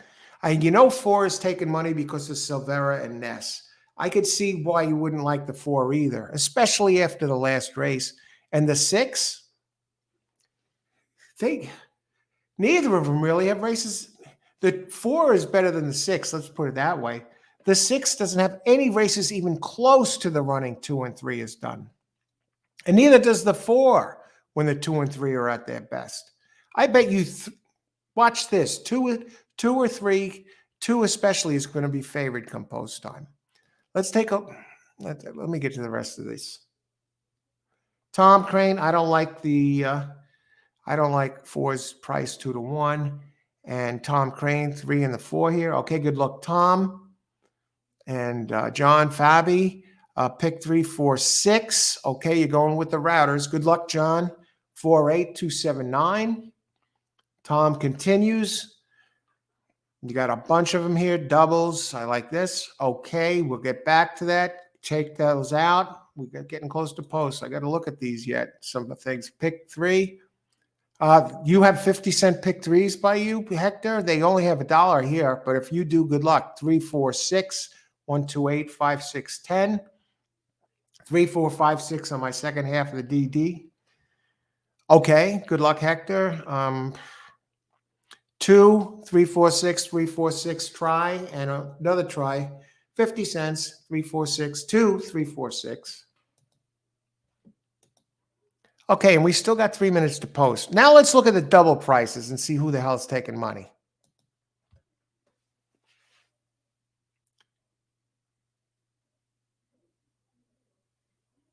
In some cases, 2 is the cheapest daily double.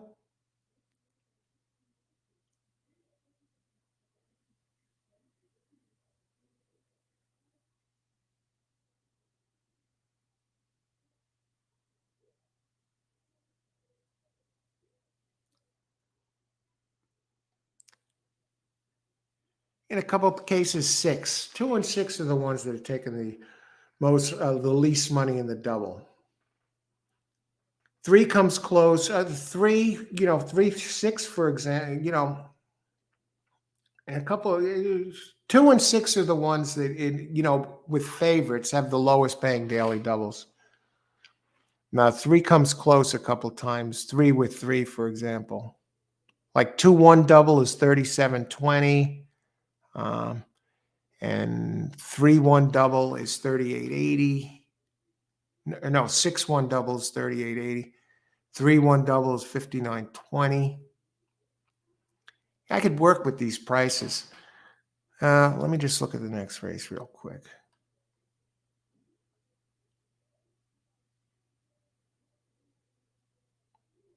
I'm going to lay off that. I think the 1 is like the most likely winner next race.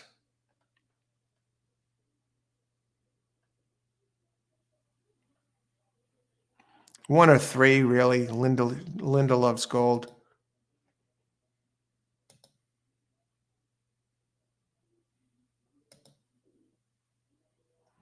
I don't know why the 2 is taking numbers, taking money in the doubles.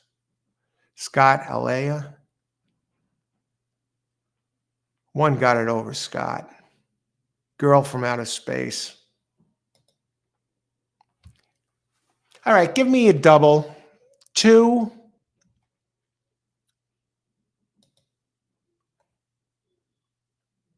2 with 1, 3 daily double. I may not even get this in. Daily double, 2 with 1, 3.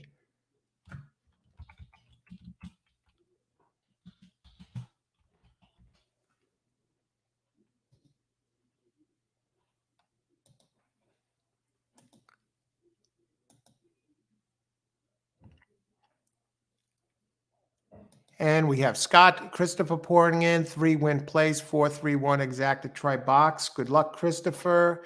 And 4-3-1, 8-3, 10-8. Good luck, Christopher. Good luck, everybody. Enjoy the race. I got 2 keyed first and second in a try. And I want to thank everybody again for joining us today for this Monday. Some people, they lose money and they're like, you know what? For the weekend, the Breeders' Cup, they say, let me come back. Parx gives me a shot to come out ahead. I had a few people over the weekend contact me that they turned around and they had big Saturdays on Breeders' Cup Day after getting crushed on Friday. So, and one of the three, just about broke even, and a couple of the others turned out being way ahead. And that's what happens in horse racing. Talked about it before. Andy Beyer goes up to Saratoga, lost thousands and thousands of dollars for the first 3 weeks, rented a place up there for the summer. And in the last couple of weeks, he won so much that he ended up writing a book about it, my $50,000 year at the races, because of the last 2 weeks at Saratoga after getting his butt kicked for 3 weeks. And 50 grand back in the 70s was a lot compared to what it is today. Chris, daily double, 3 with 810. 3 with 810 must be 8-1. Okay, and they're off. And 3 does grab the early lead. Where's 2? Oh, there he is. And is that Kathleen DeMasi on the outside with the 4? 6. I got to think that the 2 will get into at least second in this mess.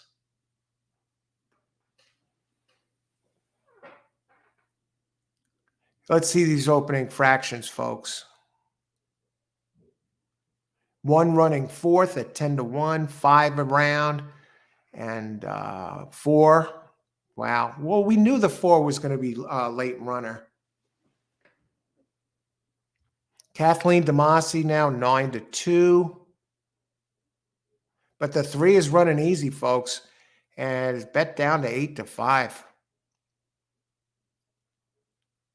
I think 2 might have been saving something here.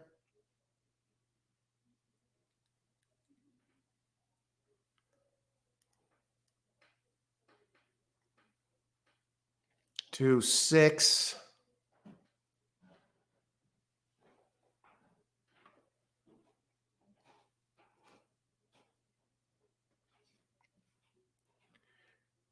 All right, we're alive in the double and get the try.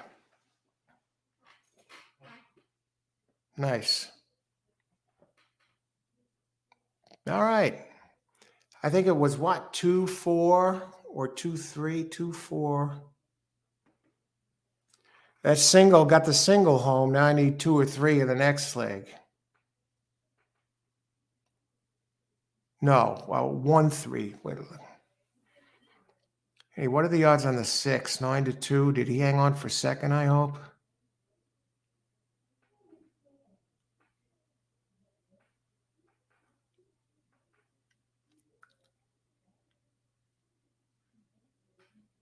No, he didn't. 4 did nip him. What are the odds on the 4? It would have been better with the 6. We'll take it. 2, 4, 6.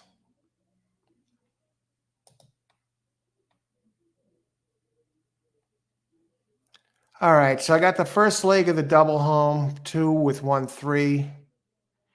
That's a $2 play, and this is a $6 play. And the 2, 3, 4, 6, 3, 4, 6. I think that's even a try. Did 3 get third? Super? Did 3 get third to complete the super?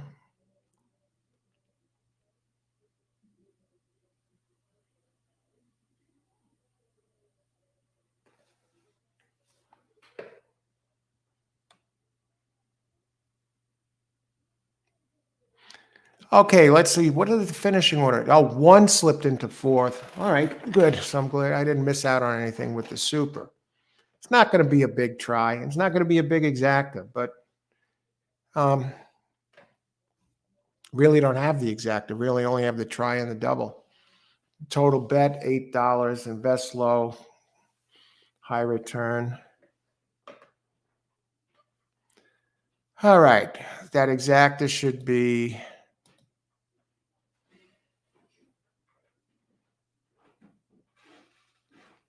Well, I don't have the exacta. If you played the exacta, it's 2040 for $2.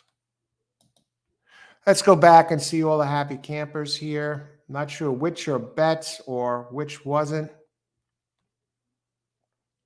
Stefan, if this is a bet, great job.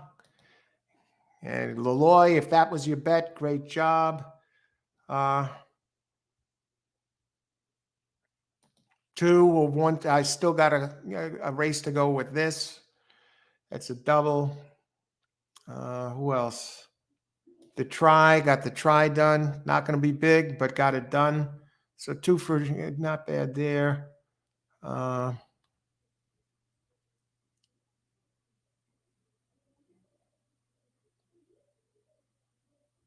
Laloy, 2, great job. Laloy got it done.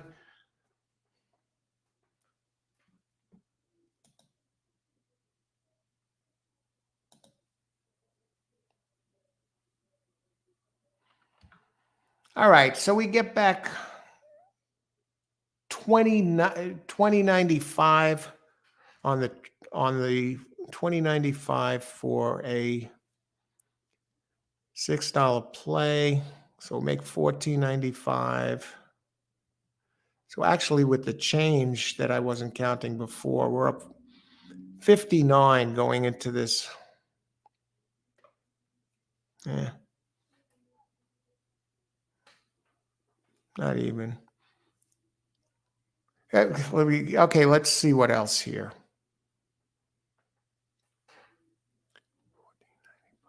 59 with 2 races left. But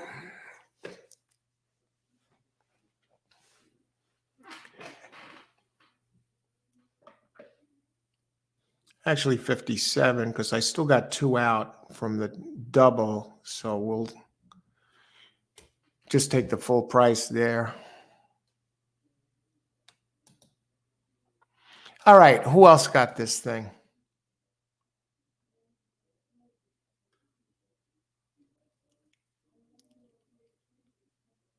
All right, I think we're caught up. Okay, on to race number 9. Number 9 of race of this. And here we go, folks. Race 9, 19 minutes to post. Let's talk about it. We do have a scratch. Oh, look at my doubles. The ones I have in doubles are both chalks. 1 is 3-1. 3 is 4-5.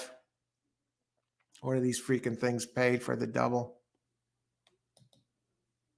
He'll pay more than $2, I'm sure. Well, I'll get back 2060 if the 1 wins and 720 if the 2 wins. If one of those win, the worst I could win is 5. So I got to root for the 1. And you know what? I like the 1 better than the 3, actually. Let's talk about the race. Let's not get ahead of ourselves. And I want to thank everyone again for joining us today. Parx, full horse racing all the time. Been out here since we're beginning. It's a full show. Analysis, picks, and plays. Open chat for all the races. Races 1 through 9. We come out about 20 minutes before post time of the first race. So 11:45 start.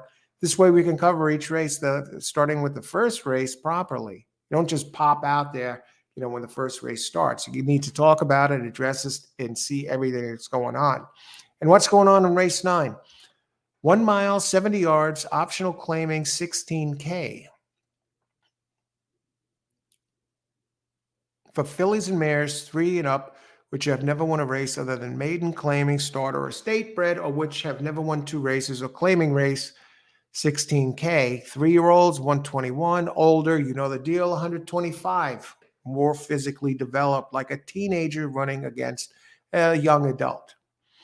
Okay, and then again, non-winners of a race at a mile or over since October 6th allowed 3 pounds.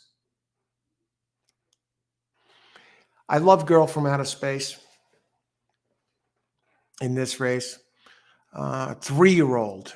Now, you talk about a 3-year-old campaign. Girl from Outer Space. Now, this is a 3-year-old, right? He's run 17 career races.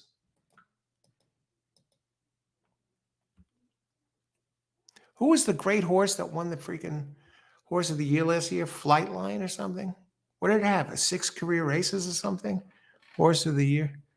And this one, Girl from Outer Space, as a 3-year-old, has already run 1, 2, 3, 4, 5, 6, 7, 8, 9, 10, 11.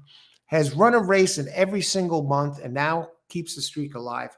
Now, my only concern is how much has this incredible, and this is a campaign that began in October of last year as a 2-year-old. And the thing about Girl from Outer Space, she keeps getting fast. Girl from Outer Space keeps getting better and better. She's out of this world. Girl from Outer Space. How long can she continue to move forward? 2 of the last 3 races will win this race. Let's talk about the pace first. Girl from Outer Space. 2, Rob the Rich is going to be the... Now, this is a 7... Oh, 9. Here we go.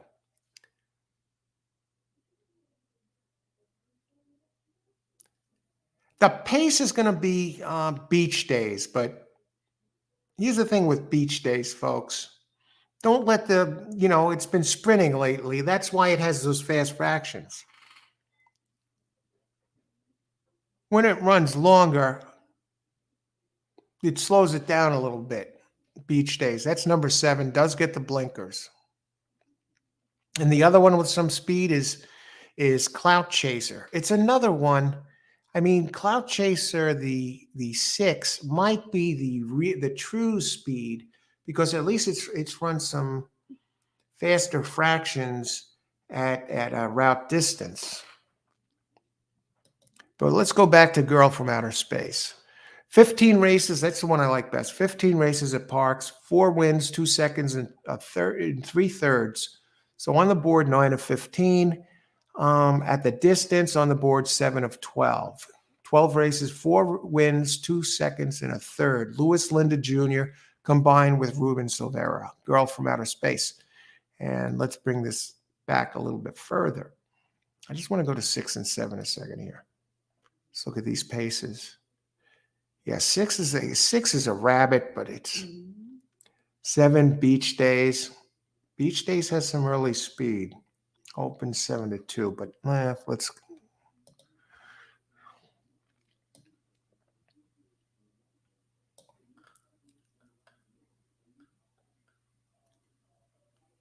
Now, Clout Chaser, it's just cheap speed. But I'll tell you what, Beach Days is going to be tough to beat. I think that's the real speed. It's 2 races at a route going back. Broke alertly, drop back rated. Concern Me. It's a 4-year-old. This is another one that runs a lot of good races, but doesn't win often. You know why? Because Beach Days runs wide, tends to run wide a lot. And keeps the jock. I mean, Bowman riding it again. That's one positive. It's a 4-year-old.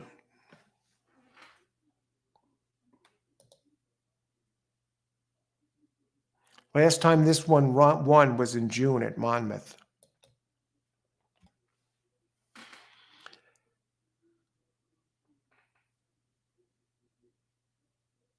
But yeah, this is another one with seconditis. 21 races, 7 seconds. Matter of fact, I'm looking at the PPs, the line, the running lines on this page here of the Brisnet. And I see 1, 2, 3, 4, 5 seconds, and only 1 win. I see a couple of thirds. Hey, it's a danger to hit the board. If I'm going to mess around, if I'm going to horse around, not really horse around, I think 1, 3, and 7. I want to go back to the 2 a second here because I'm not using that one. And I noticed that one, Scott Alea, that one has some speed too. No, I can't go there. No. I saw for a second it was taking money. I like One Best. I actually, Linda Loves Gold, Even Money. I'm looking at this a little closer. I think 7 really, if you go back a bit, has a better shot, has better races this year than the 3 does. I mean, but the 3 has a race 2 back that really is dangerous. So yeah, the ones I like best here are 1, 3, 7. So what do you think?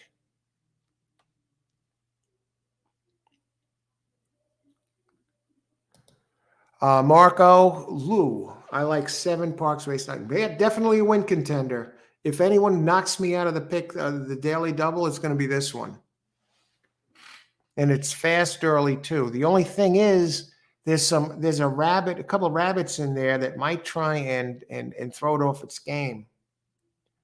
Christopher, win place 8. Good luck, Christopher. 8. Let's take a look at the 8.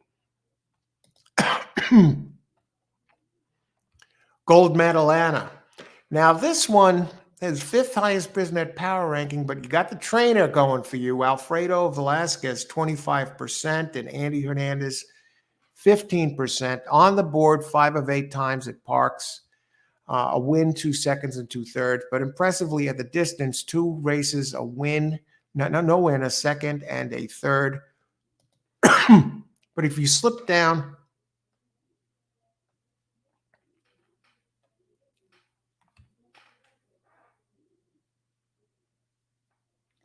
you're going to have to step forward. It's really going to have to step forward. You're probably getting a price. Did you say 8?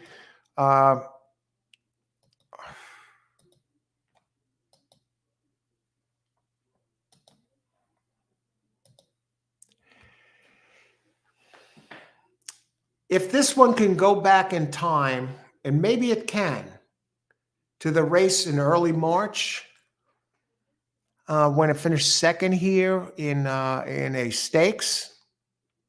Okay, got the time off. You could. I think last race was just a freshener, folks. So, yeah, never really in contention. It had the 3, almost 4-month layoff, and now comes back second off the layoff. And this trainer, Alfredo Velasquez, second off the layoff, is 19%, but even more impressive at 2.73 ROI. So Velasquez, Alfredo does get him ready to fire. And he is a 17% trainer here, going back 1,600 races. Go back to that stakes, you throw the race out. Last race, I'll excuse. It was just a warm-up at 6, glorified workout. And the race before that, before the long layoff, was on the turf, so that really doesn't count. And the race before that was at Monmouth, but the race before that was at Parx, where it came in third with a halfway decent effort. It got stuck running wide. But the race that really contends here is the stakes race in March. So, and this one, Gold Medal Anna, is taking some money. So good luck with that one, Christopher. Who else? Leloy, 3, 4, 1, 2. Let's take a look at the 4. How many minutes to post? 7. We're doing great. Let's take a look at that 4 a second. Or more than a second. Now, this one's a 5-year-old. What is this? Caddy LaBelle.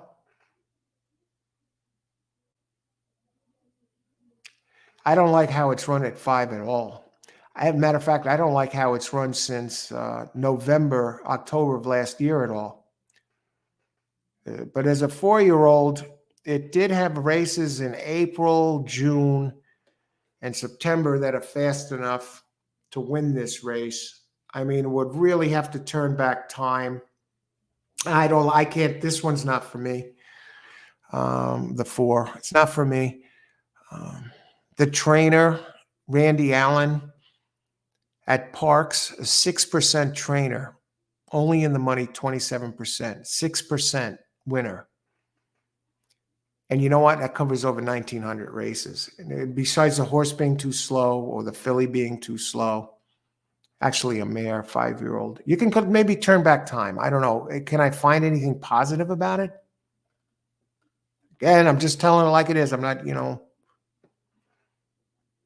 no.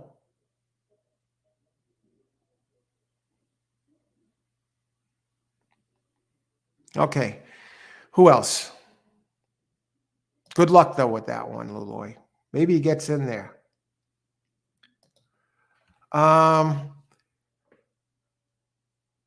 Charlie Rodriguez, Parx trifecta box 712. Oh, boom. Got a shot. What was with the 2? 2 does have early speed. The 1 and the 7, I think, are definitely going to be there in the try. I think it's between. We'll see what happens, though. I'm starting to see some things, sneaky things about some of the other horses, but I still like the ones that we're going with here. And for those of you who want some prices, big favorite is number 3, Linda Loves Gold right now, even money, followed by number 7, Beach Days, 3-1, followed by 1, A Girl from Outer Space. She's out of this world, 4-1. Let's look at some doubles prices. Who's taking the money in the doubles? I bet you it's the 1. Actually,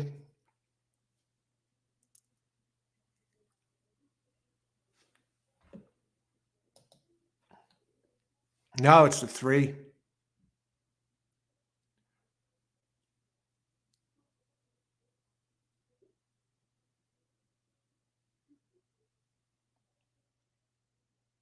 Actually, 3, 1 and 7 are kind of close with each other, but no, 1 and 7 are close in a couple of the doubles, but 3 is the favorite with all of them in every single race. And I'll tell you why. It looks like next race is going to be wide open. Well, not that wide open. Looks like 5, 10, and 10 and 11 are taking the most money in the 10th race. Yeah, 3 is dominating. I think 1 is live here, and I think 1 and 7 can upend the 3. The thing about the 3 is the selling point of the 3 is it had the big race 2 back, and I think that's what people are staring at. Okay, who else? Hi, Al. John Al. Good luck, Charlie. Hi, Al. Great to see you. I like the 4. We just talked about the 4, John Al. Well, good luck, John. With Leloy, I think this one's up against it. Loeb's trainer percentages. It has a couple of races, few races last year, but this year, this 2023 season has been a disaster for 4. I prefer others, but good luck. I'm sure you're choosing this one because you see something. Is it the races it had last year that you see, Tom? John, good luck, John. Tom, exacta box 3-7. 3-7, 3-7 all. I got to get my pick in here, folks. What we're going to do is this. I'm going to box 1 with 3 and 1 with 7. Boom. Exacta boxes. Race 9. I almost forgot to get in my play. I got 1 and 3 this race for the double. Exacta boxes. 1, 3, 1, 7. I think 1 Girl from Outer Space. This is her. She's out of this world. All right. Exacta 3-7, 7 to win. Super 3-7, 3-7 all. 7 has that speed. I'll tell you what. 7 has races faster than that 3, and so does the 1. Except for that 1 back. Good luck, Tom. Daily double 3-7 with 11. Good luck, Christopher. 8-7. Good luck, Christopher. Yeah, that 8 is taking some, not taking much money, but it does have that thing going for it with the layoff and the earlier races here. I put in a DD with some prices. Race 9, 10, 1, 6. with 5, 8, 11. 11 is one of the favorites, but we'll take a look at that. Do we have enough time to look at the second leg right now? Yeah, we might get to it. Good luck, Irene. 1, 6. We didn't even talk about the 6 here. Stefan, 1, 3, 8. Good luck, Stefan. Here's my play. Exacta boxes. I need 1 or 3 to hit the double, but I'm boxing exactas of 1, 3 and 1, 7. I like 1 best. 1, 3, 7. Good luck, Hector. Let's take a look at the 6. We didn't get to that one yet. There's a minute left.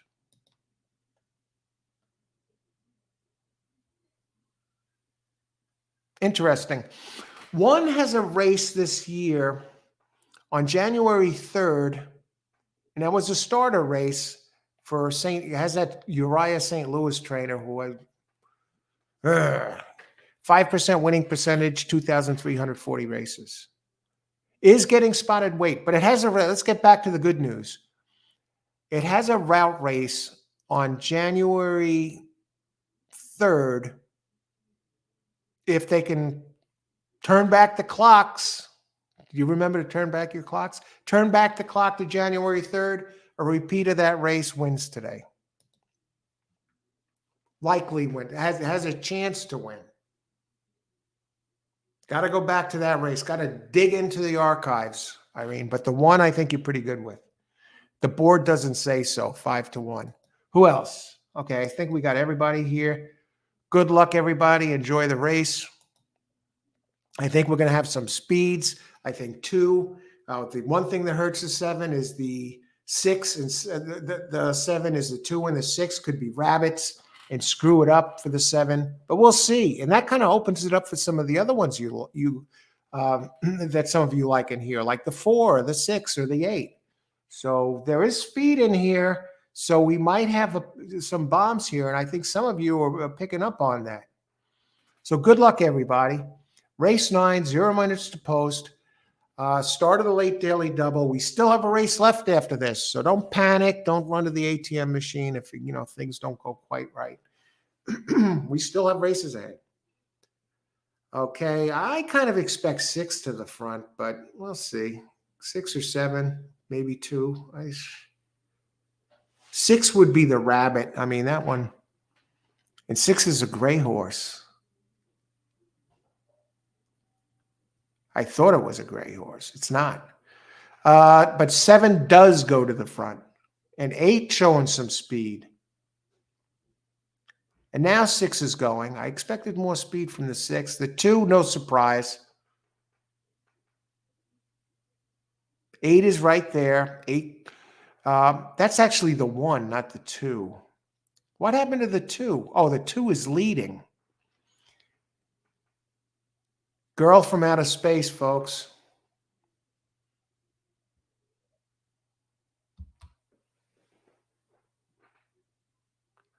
Look at this. 3 coming up the rail. 1 and 8, kind of 24 and 2.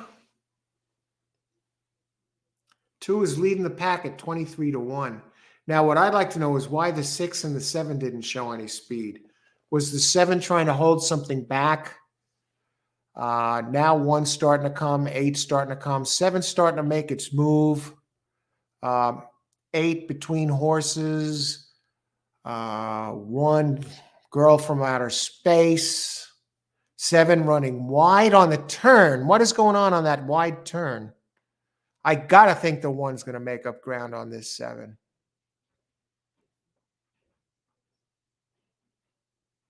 I mean, on this 2. Don't hang on me. He stopped coming, folks. Jockey's being paid off. Yeah, hopefully I get a surprise when they cross the finish. No. Okay.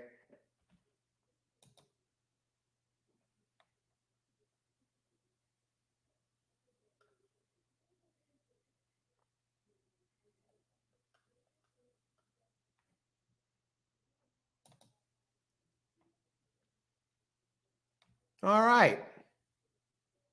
7 does get it done.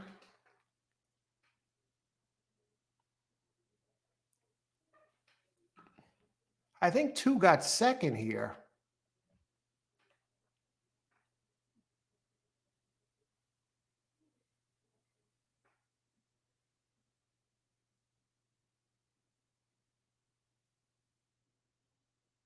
Seven two.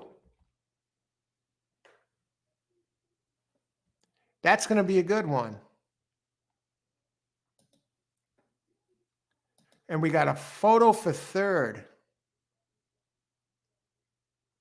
So we'll hold off on this until we see who got third. I think it might be the 8.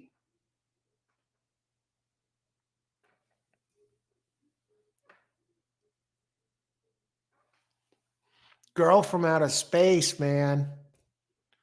But that's how it goes. That's horse racing. Let me just see what this is. 7 2 57 728 7281.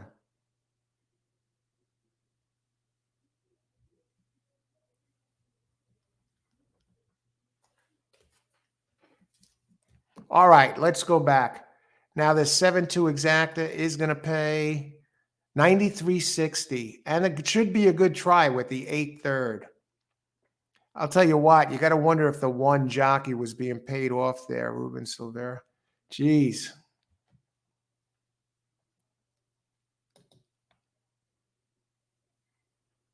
Okay, let's go back.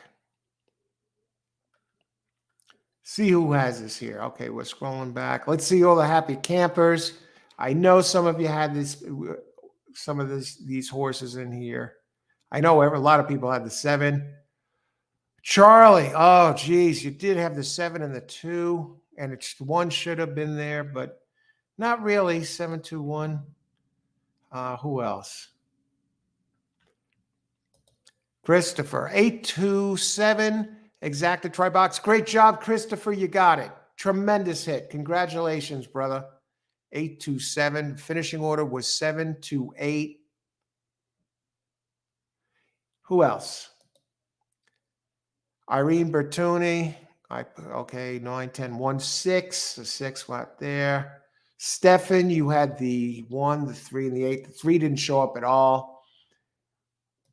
I lost 4. That puts me at 53 with 1 race to go. One of these treading water days here. Looking. Who else? 137. All right. Hector had the 7, but no.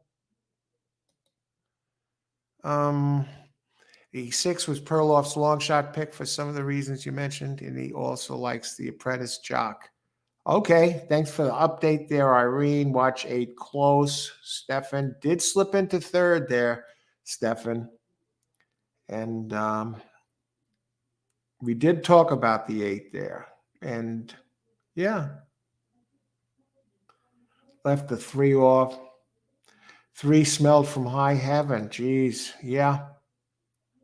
7-2. You know what? I saw the 1 coming. I don't know. He started coming and he stopped coming.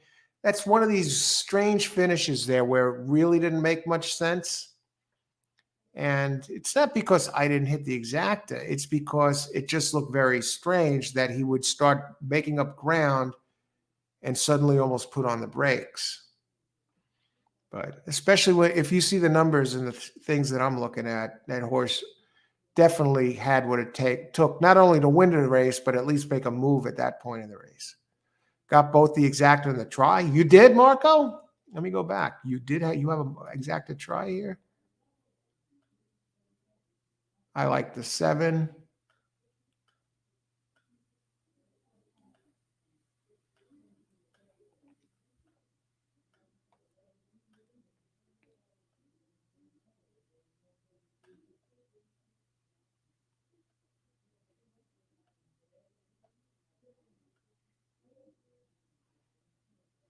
All right.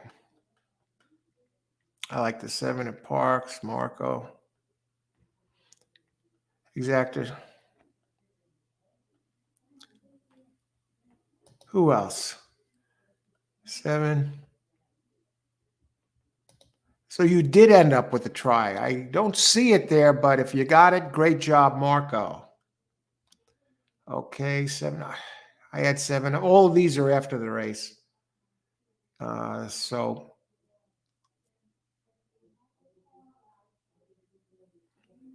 all right. I think we're all caught up. Great job there, Christopher, though. Tremendous hit. Got the 827. They all got in there, especially the two. That one paid a price. And if you looked at it, it did have the early speed. It had the speed and it hung around and never gave up.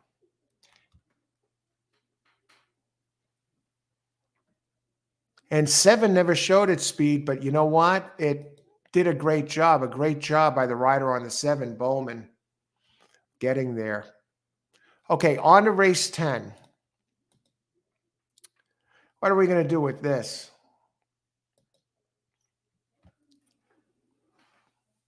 We already have picks here. We had 137 exact the box. I think we're not caught up yet. I think there's more here.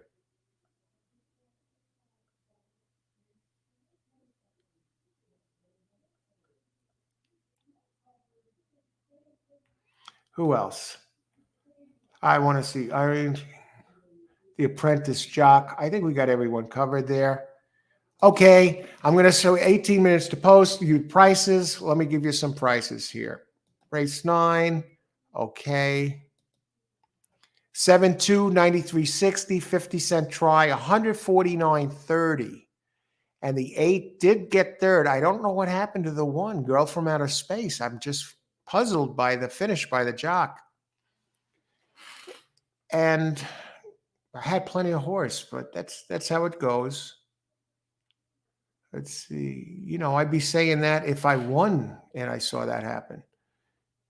You know, and I didn't have the 1. Let's see. 10-cent super, 72.10. Who got fourth? The 1. You know, at one point it looked like the 8 dropped back and was going out of it. And then he came back again and the 2, but the 2, I got just good pace there. Excellent pace. Tried to steal the race and damn near got it done. All right, how many minutes to post? 17 minutes to post. Let me bring up race 9.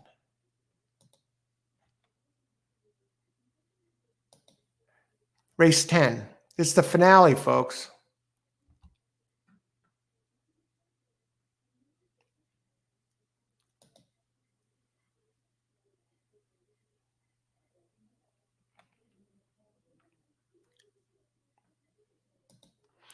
Let's talk about it. Let's see. I'm going to actually step away for a second, and we're going to talk about it when we get back. We come into the last race up $53. Big deal. No, actually, you know, move ahead. And tomorrow, there's always another day. You don't have to try and do it all at once. You know, one nice hit, a nice pick 4 turns a couple grand. Okay, race 10, 7 furlongs, claiming race 7,500, purse 21,000 for 3-year-olds and up, which have never won 2 races.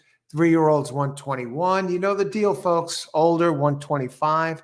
Non-winners of a race since October 6th allowed £3. And number 1, Kane, 15-1 closer. This is 7 furlongs, is scratched.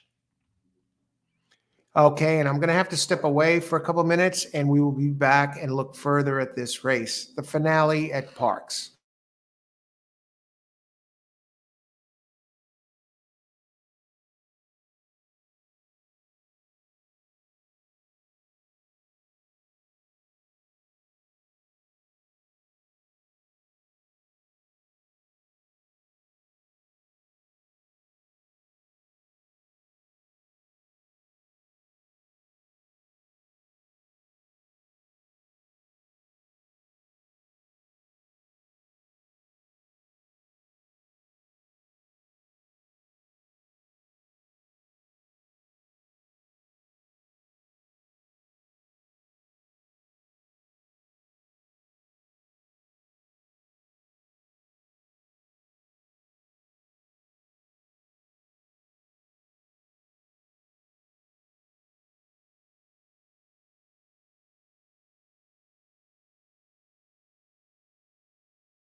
Okay, we are back for the finale here at Parx. Let's talk about this race. We have 9 minutes to go, so let's break it down.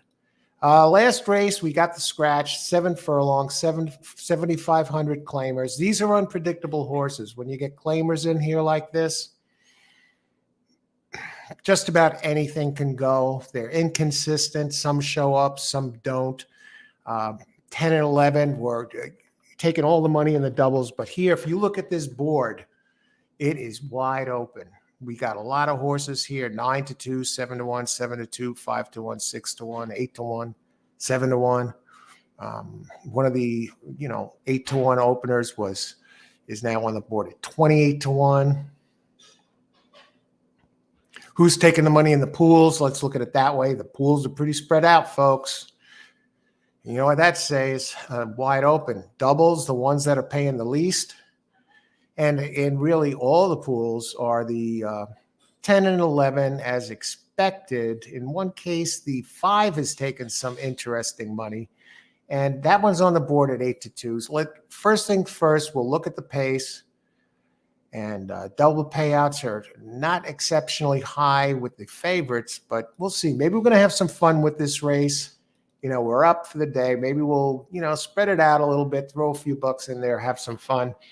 And I love the earlier starting time with the, since they pushed the clocks back, because it leaves for, ends in the early afternoon,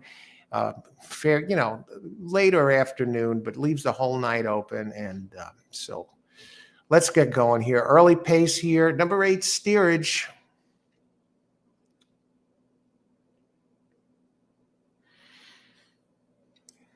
The early pace 2 has some speed inside. This is a 7. I'm looking for ones that have some speed and are turning back. I'm not really seeing any that fit that bill. Number 11, Indie Bound.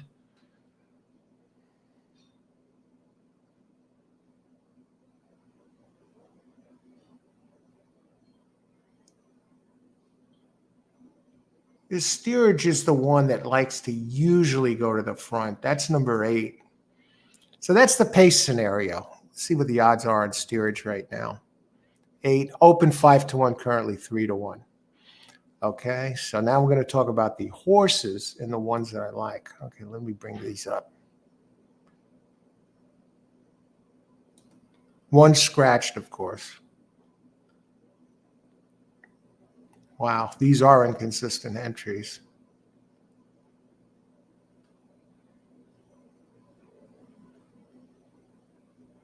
I'll try and go down the line here, give you a little something about each of them. So, and I'll tell you the ones I like. Now, number 3 is on the board, like balloon prices, but it ran a pretty good race the last race. Hadn't run a race like that. It's a 3-year-old, never raced as a 2, was scratched as a vet scratched as a 2-year-old back in May, made its debut. Tough to like these horses here. Oh, geez. No, and it did run as a 2-year-old. Did run once as a 2-year-old. It ran a nice race in January, and then ran another race in February, and then another nice race that fits this. But I see it's dead on the board.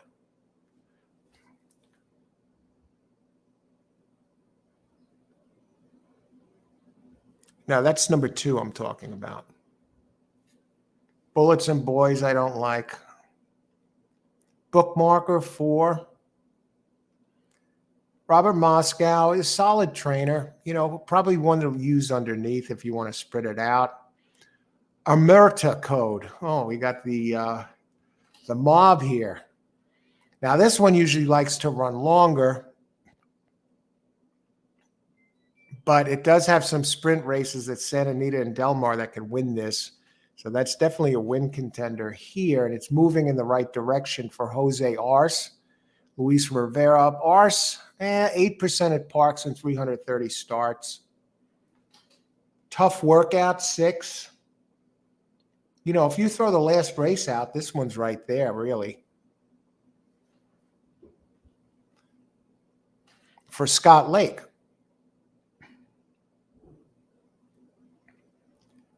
I think number 7 gets back to sprinting. That makes this one a player. Its sprint races are competitive. Route races, not so much. What I don't like really is it's coming back. It last ran on October 30th.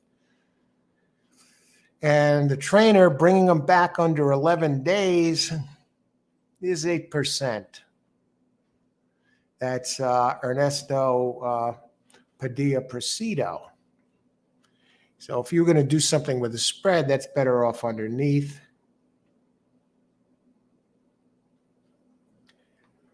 Eight has the speed. But I think it's cheap speed, and there's others in here, so I'm not buying it. I know it's taking money. It has Sanchez, the jock, 21%. Trainer is a 9% trainer at Park, John Kirby. Its savings grace is it did have a blowout in the slop on in September. Let's check the time here. 3 minutes to post. We're almost there, folks. Just want to give you my, feedback instead of me jumping back and forth with the time and trying to answer questions. 10 definitely got to be considered for the win spot. Michael Pino, of course, but more so it has races. It had a stretch of a number of races good here, and it seems to be starting to point towards a good one here. Indy bound 11.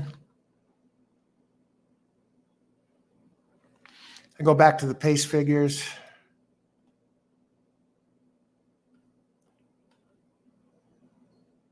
Your 10's going to have to close. Indy bound has some speed.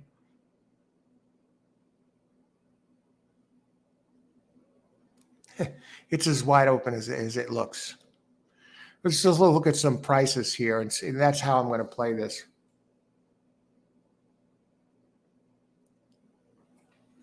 Five is taking a lot of the money.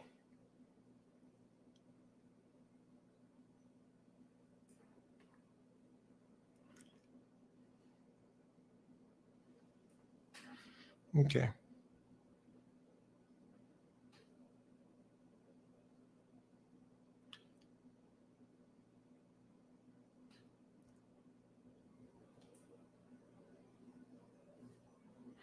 I want to look at the pace of the 5.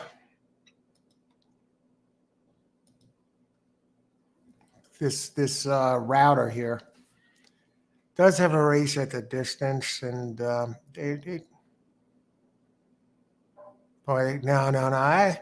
I'm not going to go there.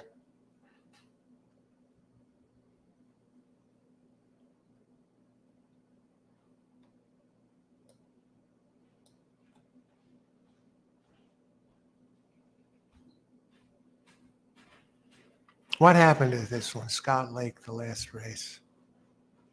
Stumbled badly. Okay, we can throw that out. 6.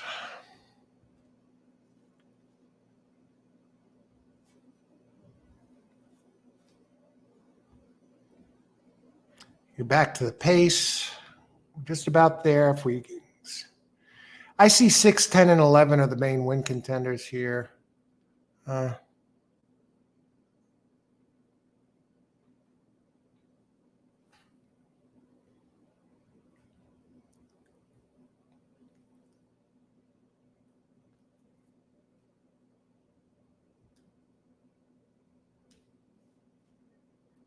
See what this baby costs. Yeah, it's a shot. What the hell? We're up. I may not even get it in. 2, 4, 7, 6, 10, 11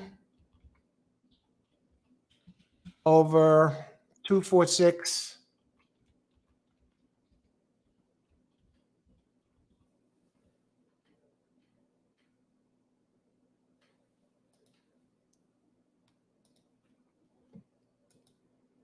They're getting in.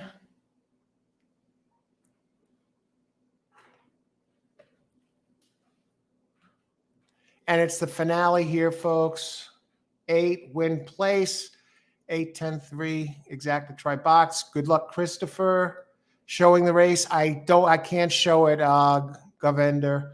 I don't have the rights, the copyright rights to the race. But good luck. 11 to win. Good luck.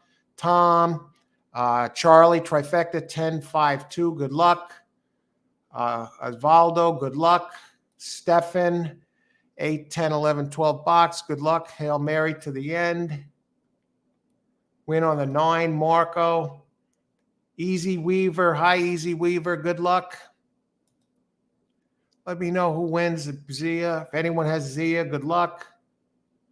Mahoning. Hey, Sub UK. I don't have the link for Mahoning. If anyone does, please post. Good luck. All right. Good luck, everybody. Enjoy the race. Race 10. It's been a blast so far. Still one race left. And if you're having a good day, great. Don't go crazy. Don't get too high. You don't want to get too low. If you're having a bad day, hey, hang in there.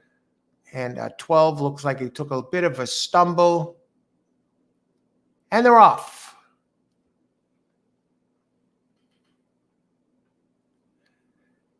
Fairly wide open race, folks. And the 5 is running in the back as expected. 10 now, making a big rush after the stumble in the beginning. And Steerage leading the way, number 8, followed by Tough Workout, Indie Bound, and Boys and Bullets. Now show them the lights. 7 furlong race here. We're looking for a 22-4 opening quarter. Wow, that's quick.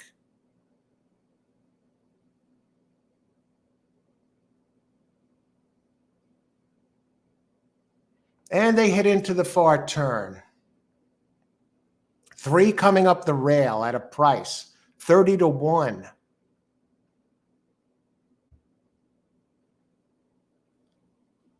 And 6 now cuts the corner. Who's coming behind him? Who's 5? 5 is mowing him down, folks. Amerta.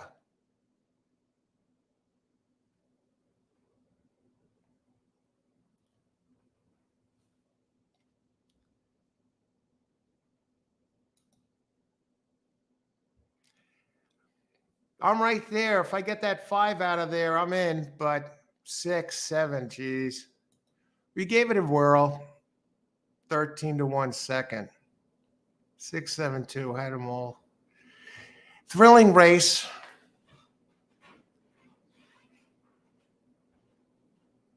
And the day up 38. But that doesn't matter. Would have been the same if I was down 38. It's in that same range where it's not really a day that's going to make a difference, but it was a fun day and it was a slight winning day.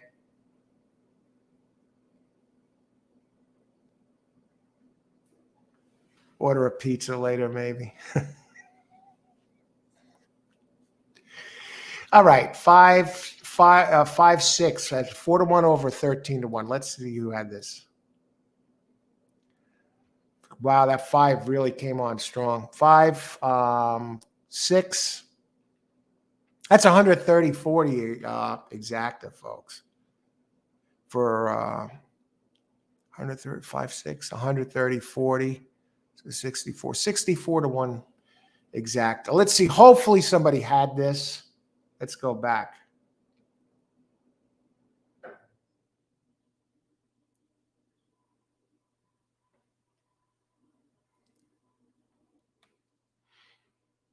Now, Laloy, you had this? If you did, great job. I'd have to go way back. Osvaldo, Kevin Edge, Kevin.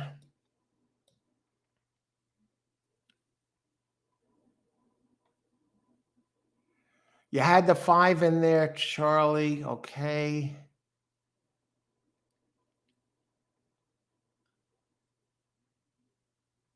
There was my home run play. What was the home run play? What was it, 15 bucks? You know, I said, I got some prices in here, and especially underneath. And it did get the 7 in there, third, and the 6 for second. But couldn't get past Michael Pino. Where are you?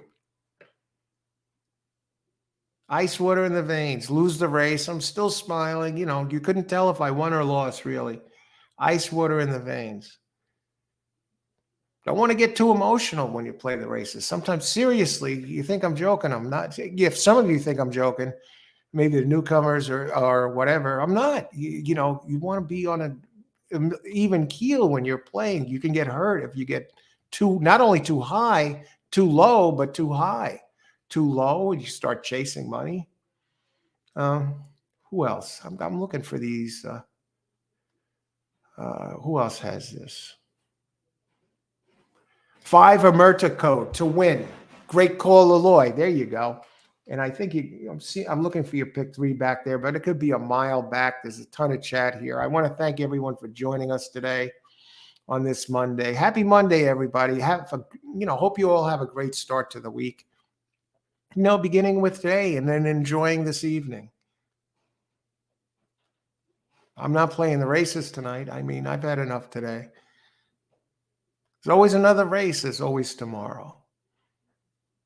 I don't know.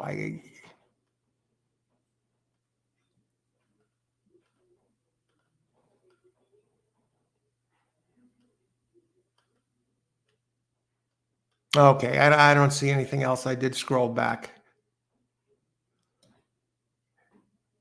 But Loy, if you got this, great job. That pick 3, do we got prices yet? We hear you. And pick 3, 202.20. Great job, Loy. That's $101 for a $14 play. If you played it for $1. If you played it for $2, that's even more. If Loy has this, a double for a pick 3. I don't see it on the thing, but we got you. I'm not going to scroll back for an hour. 202.20. Great job, Loy. Okay, who else? I think we got everybody covered. See, thanks, Coach, for a nice live stream. You're welcome, Loy. Thanks for joining us. A pleasure as always, my friend. All right. Everyone, have a great Monday evening. Probably going to be here for Parx again tomorrow. So keep your eye out for that. I want to thank all the subscribers and the new subscribers and those who watch the show and participate. I mean, you make it a pleasure. So have a great evening, everybody. Who else? Good time. Thanks, Al. Tom. Oh, you got it, Tom. I got my glasses off. And have a good, if you're playing any races tonight, best of luck and bring it home. Ice water in the veins. Thanks for joining us and all the best.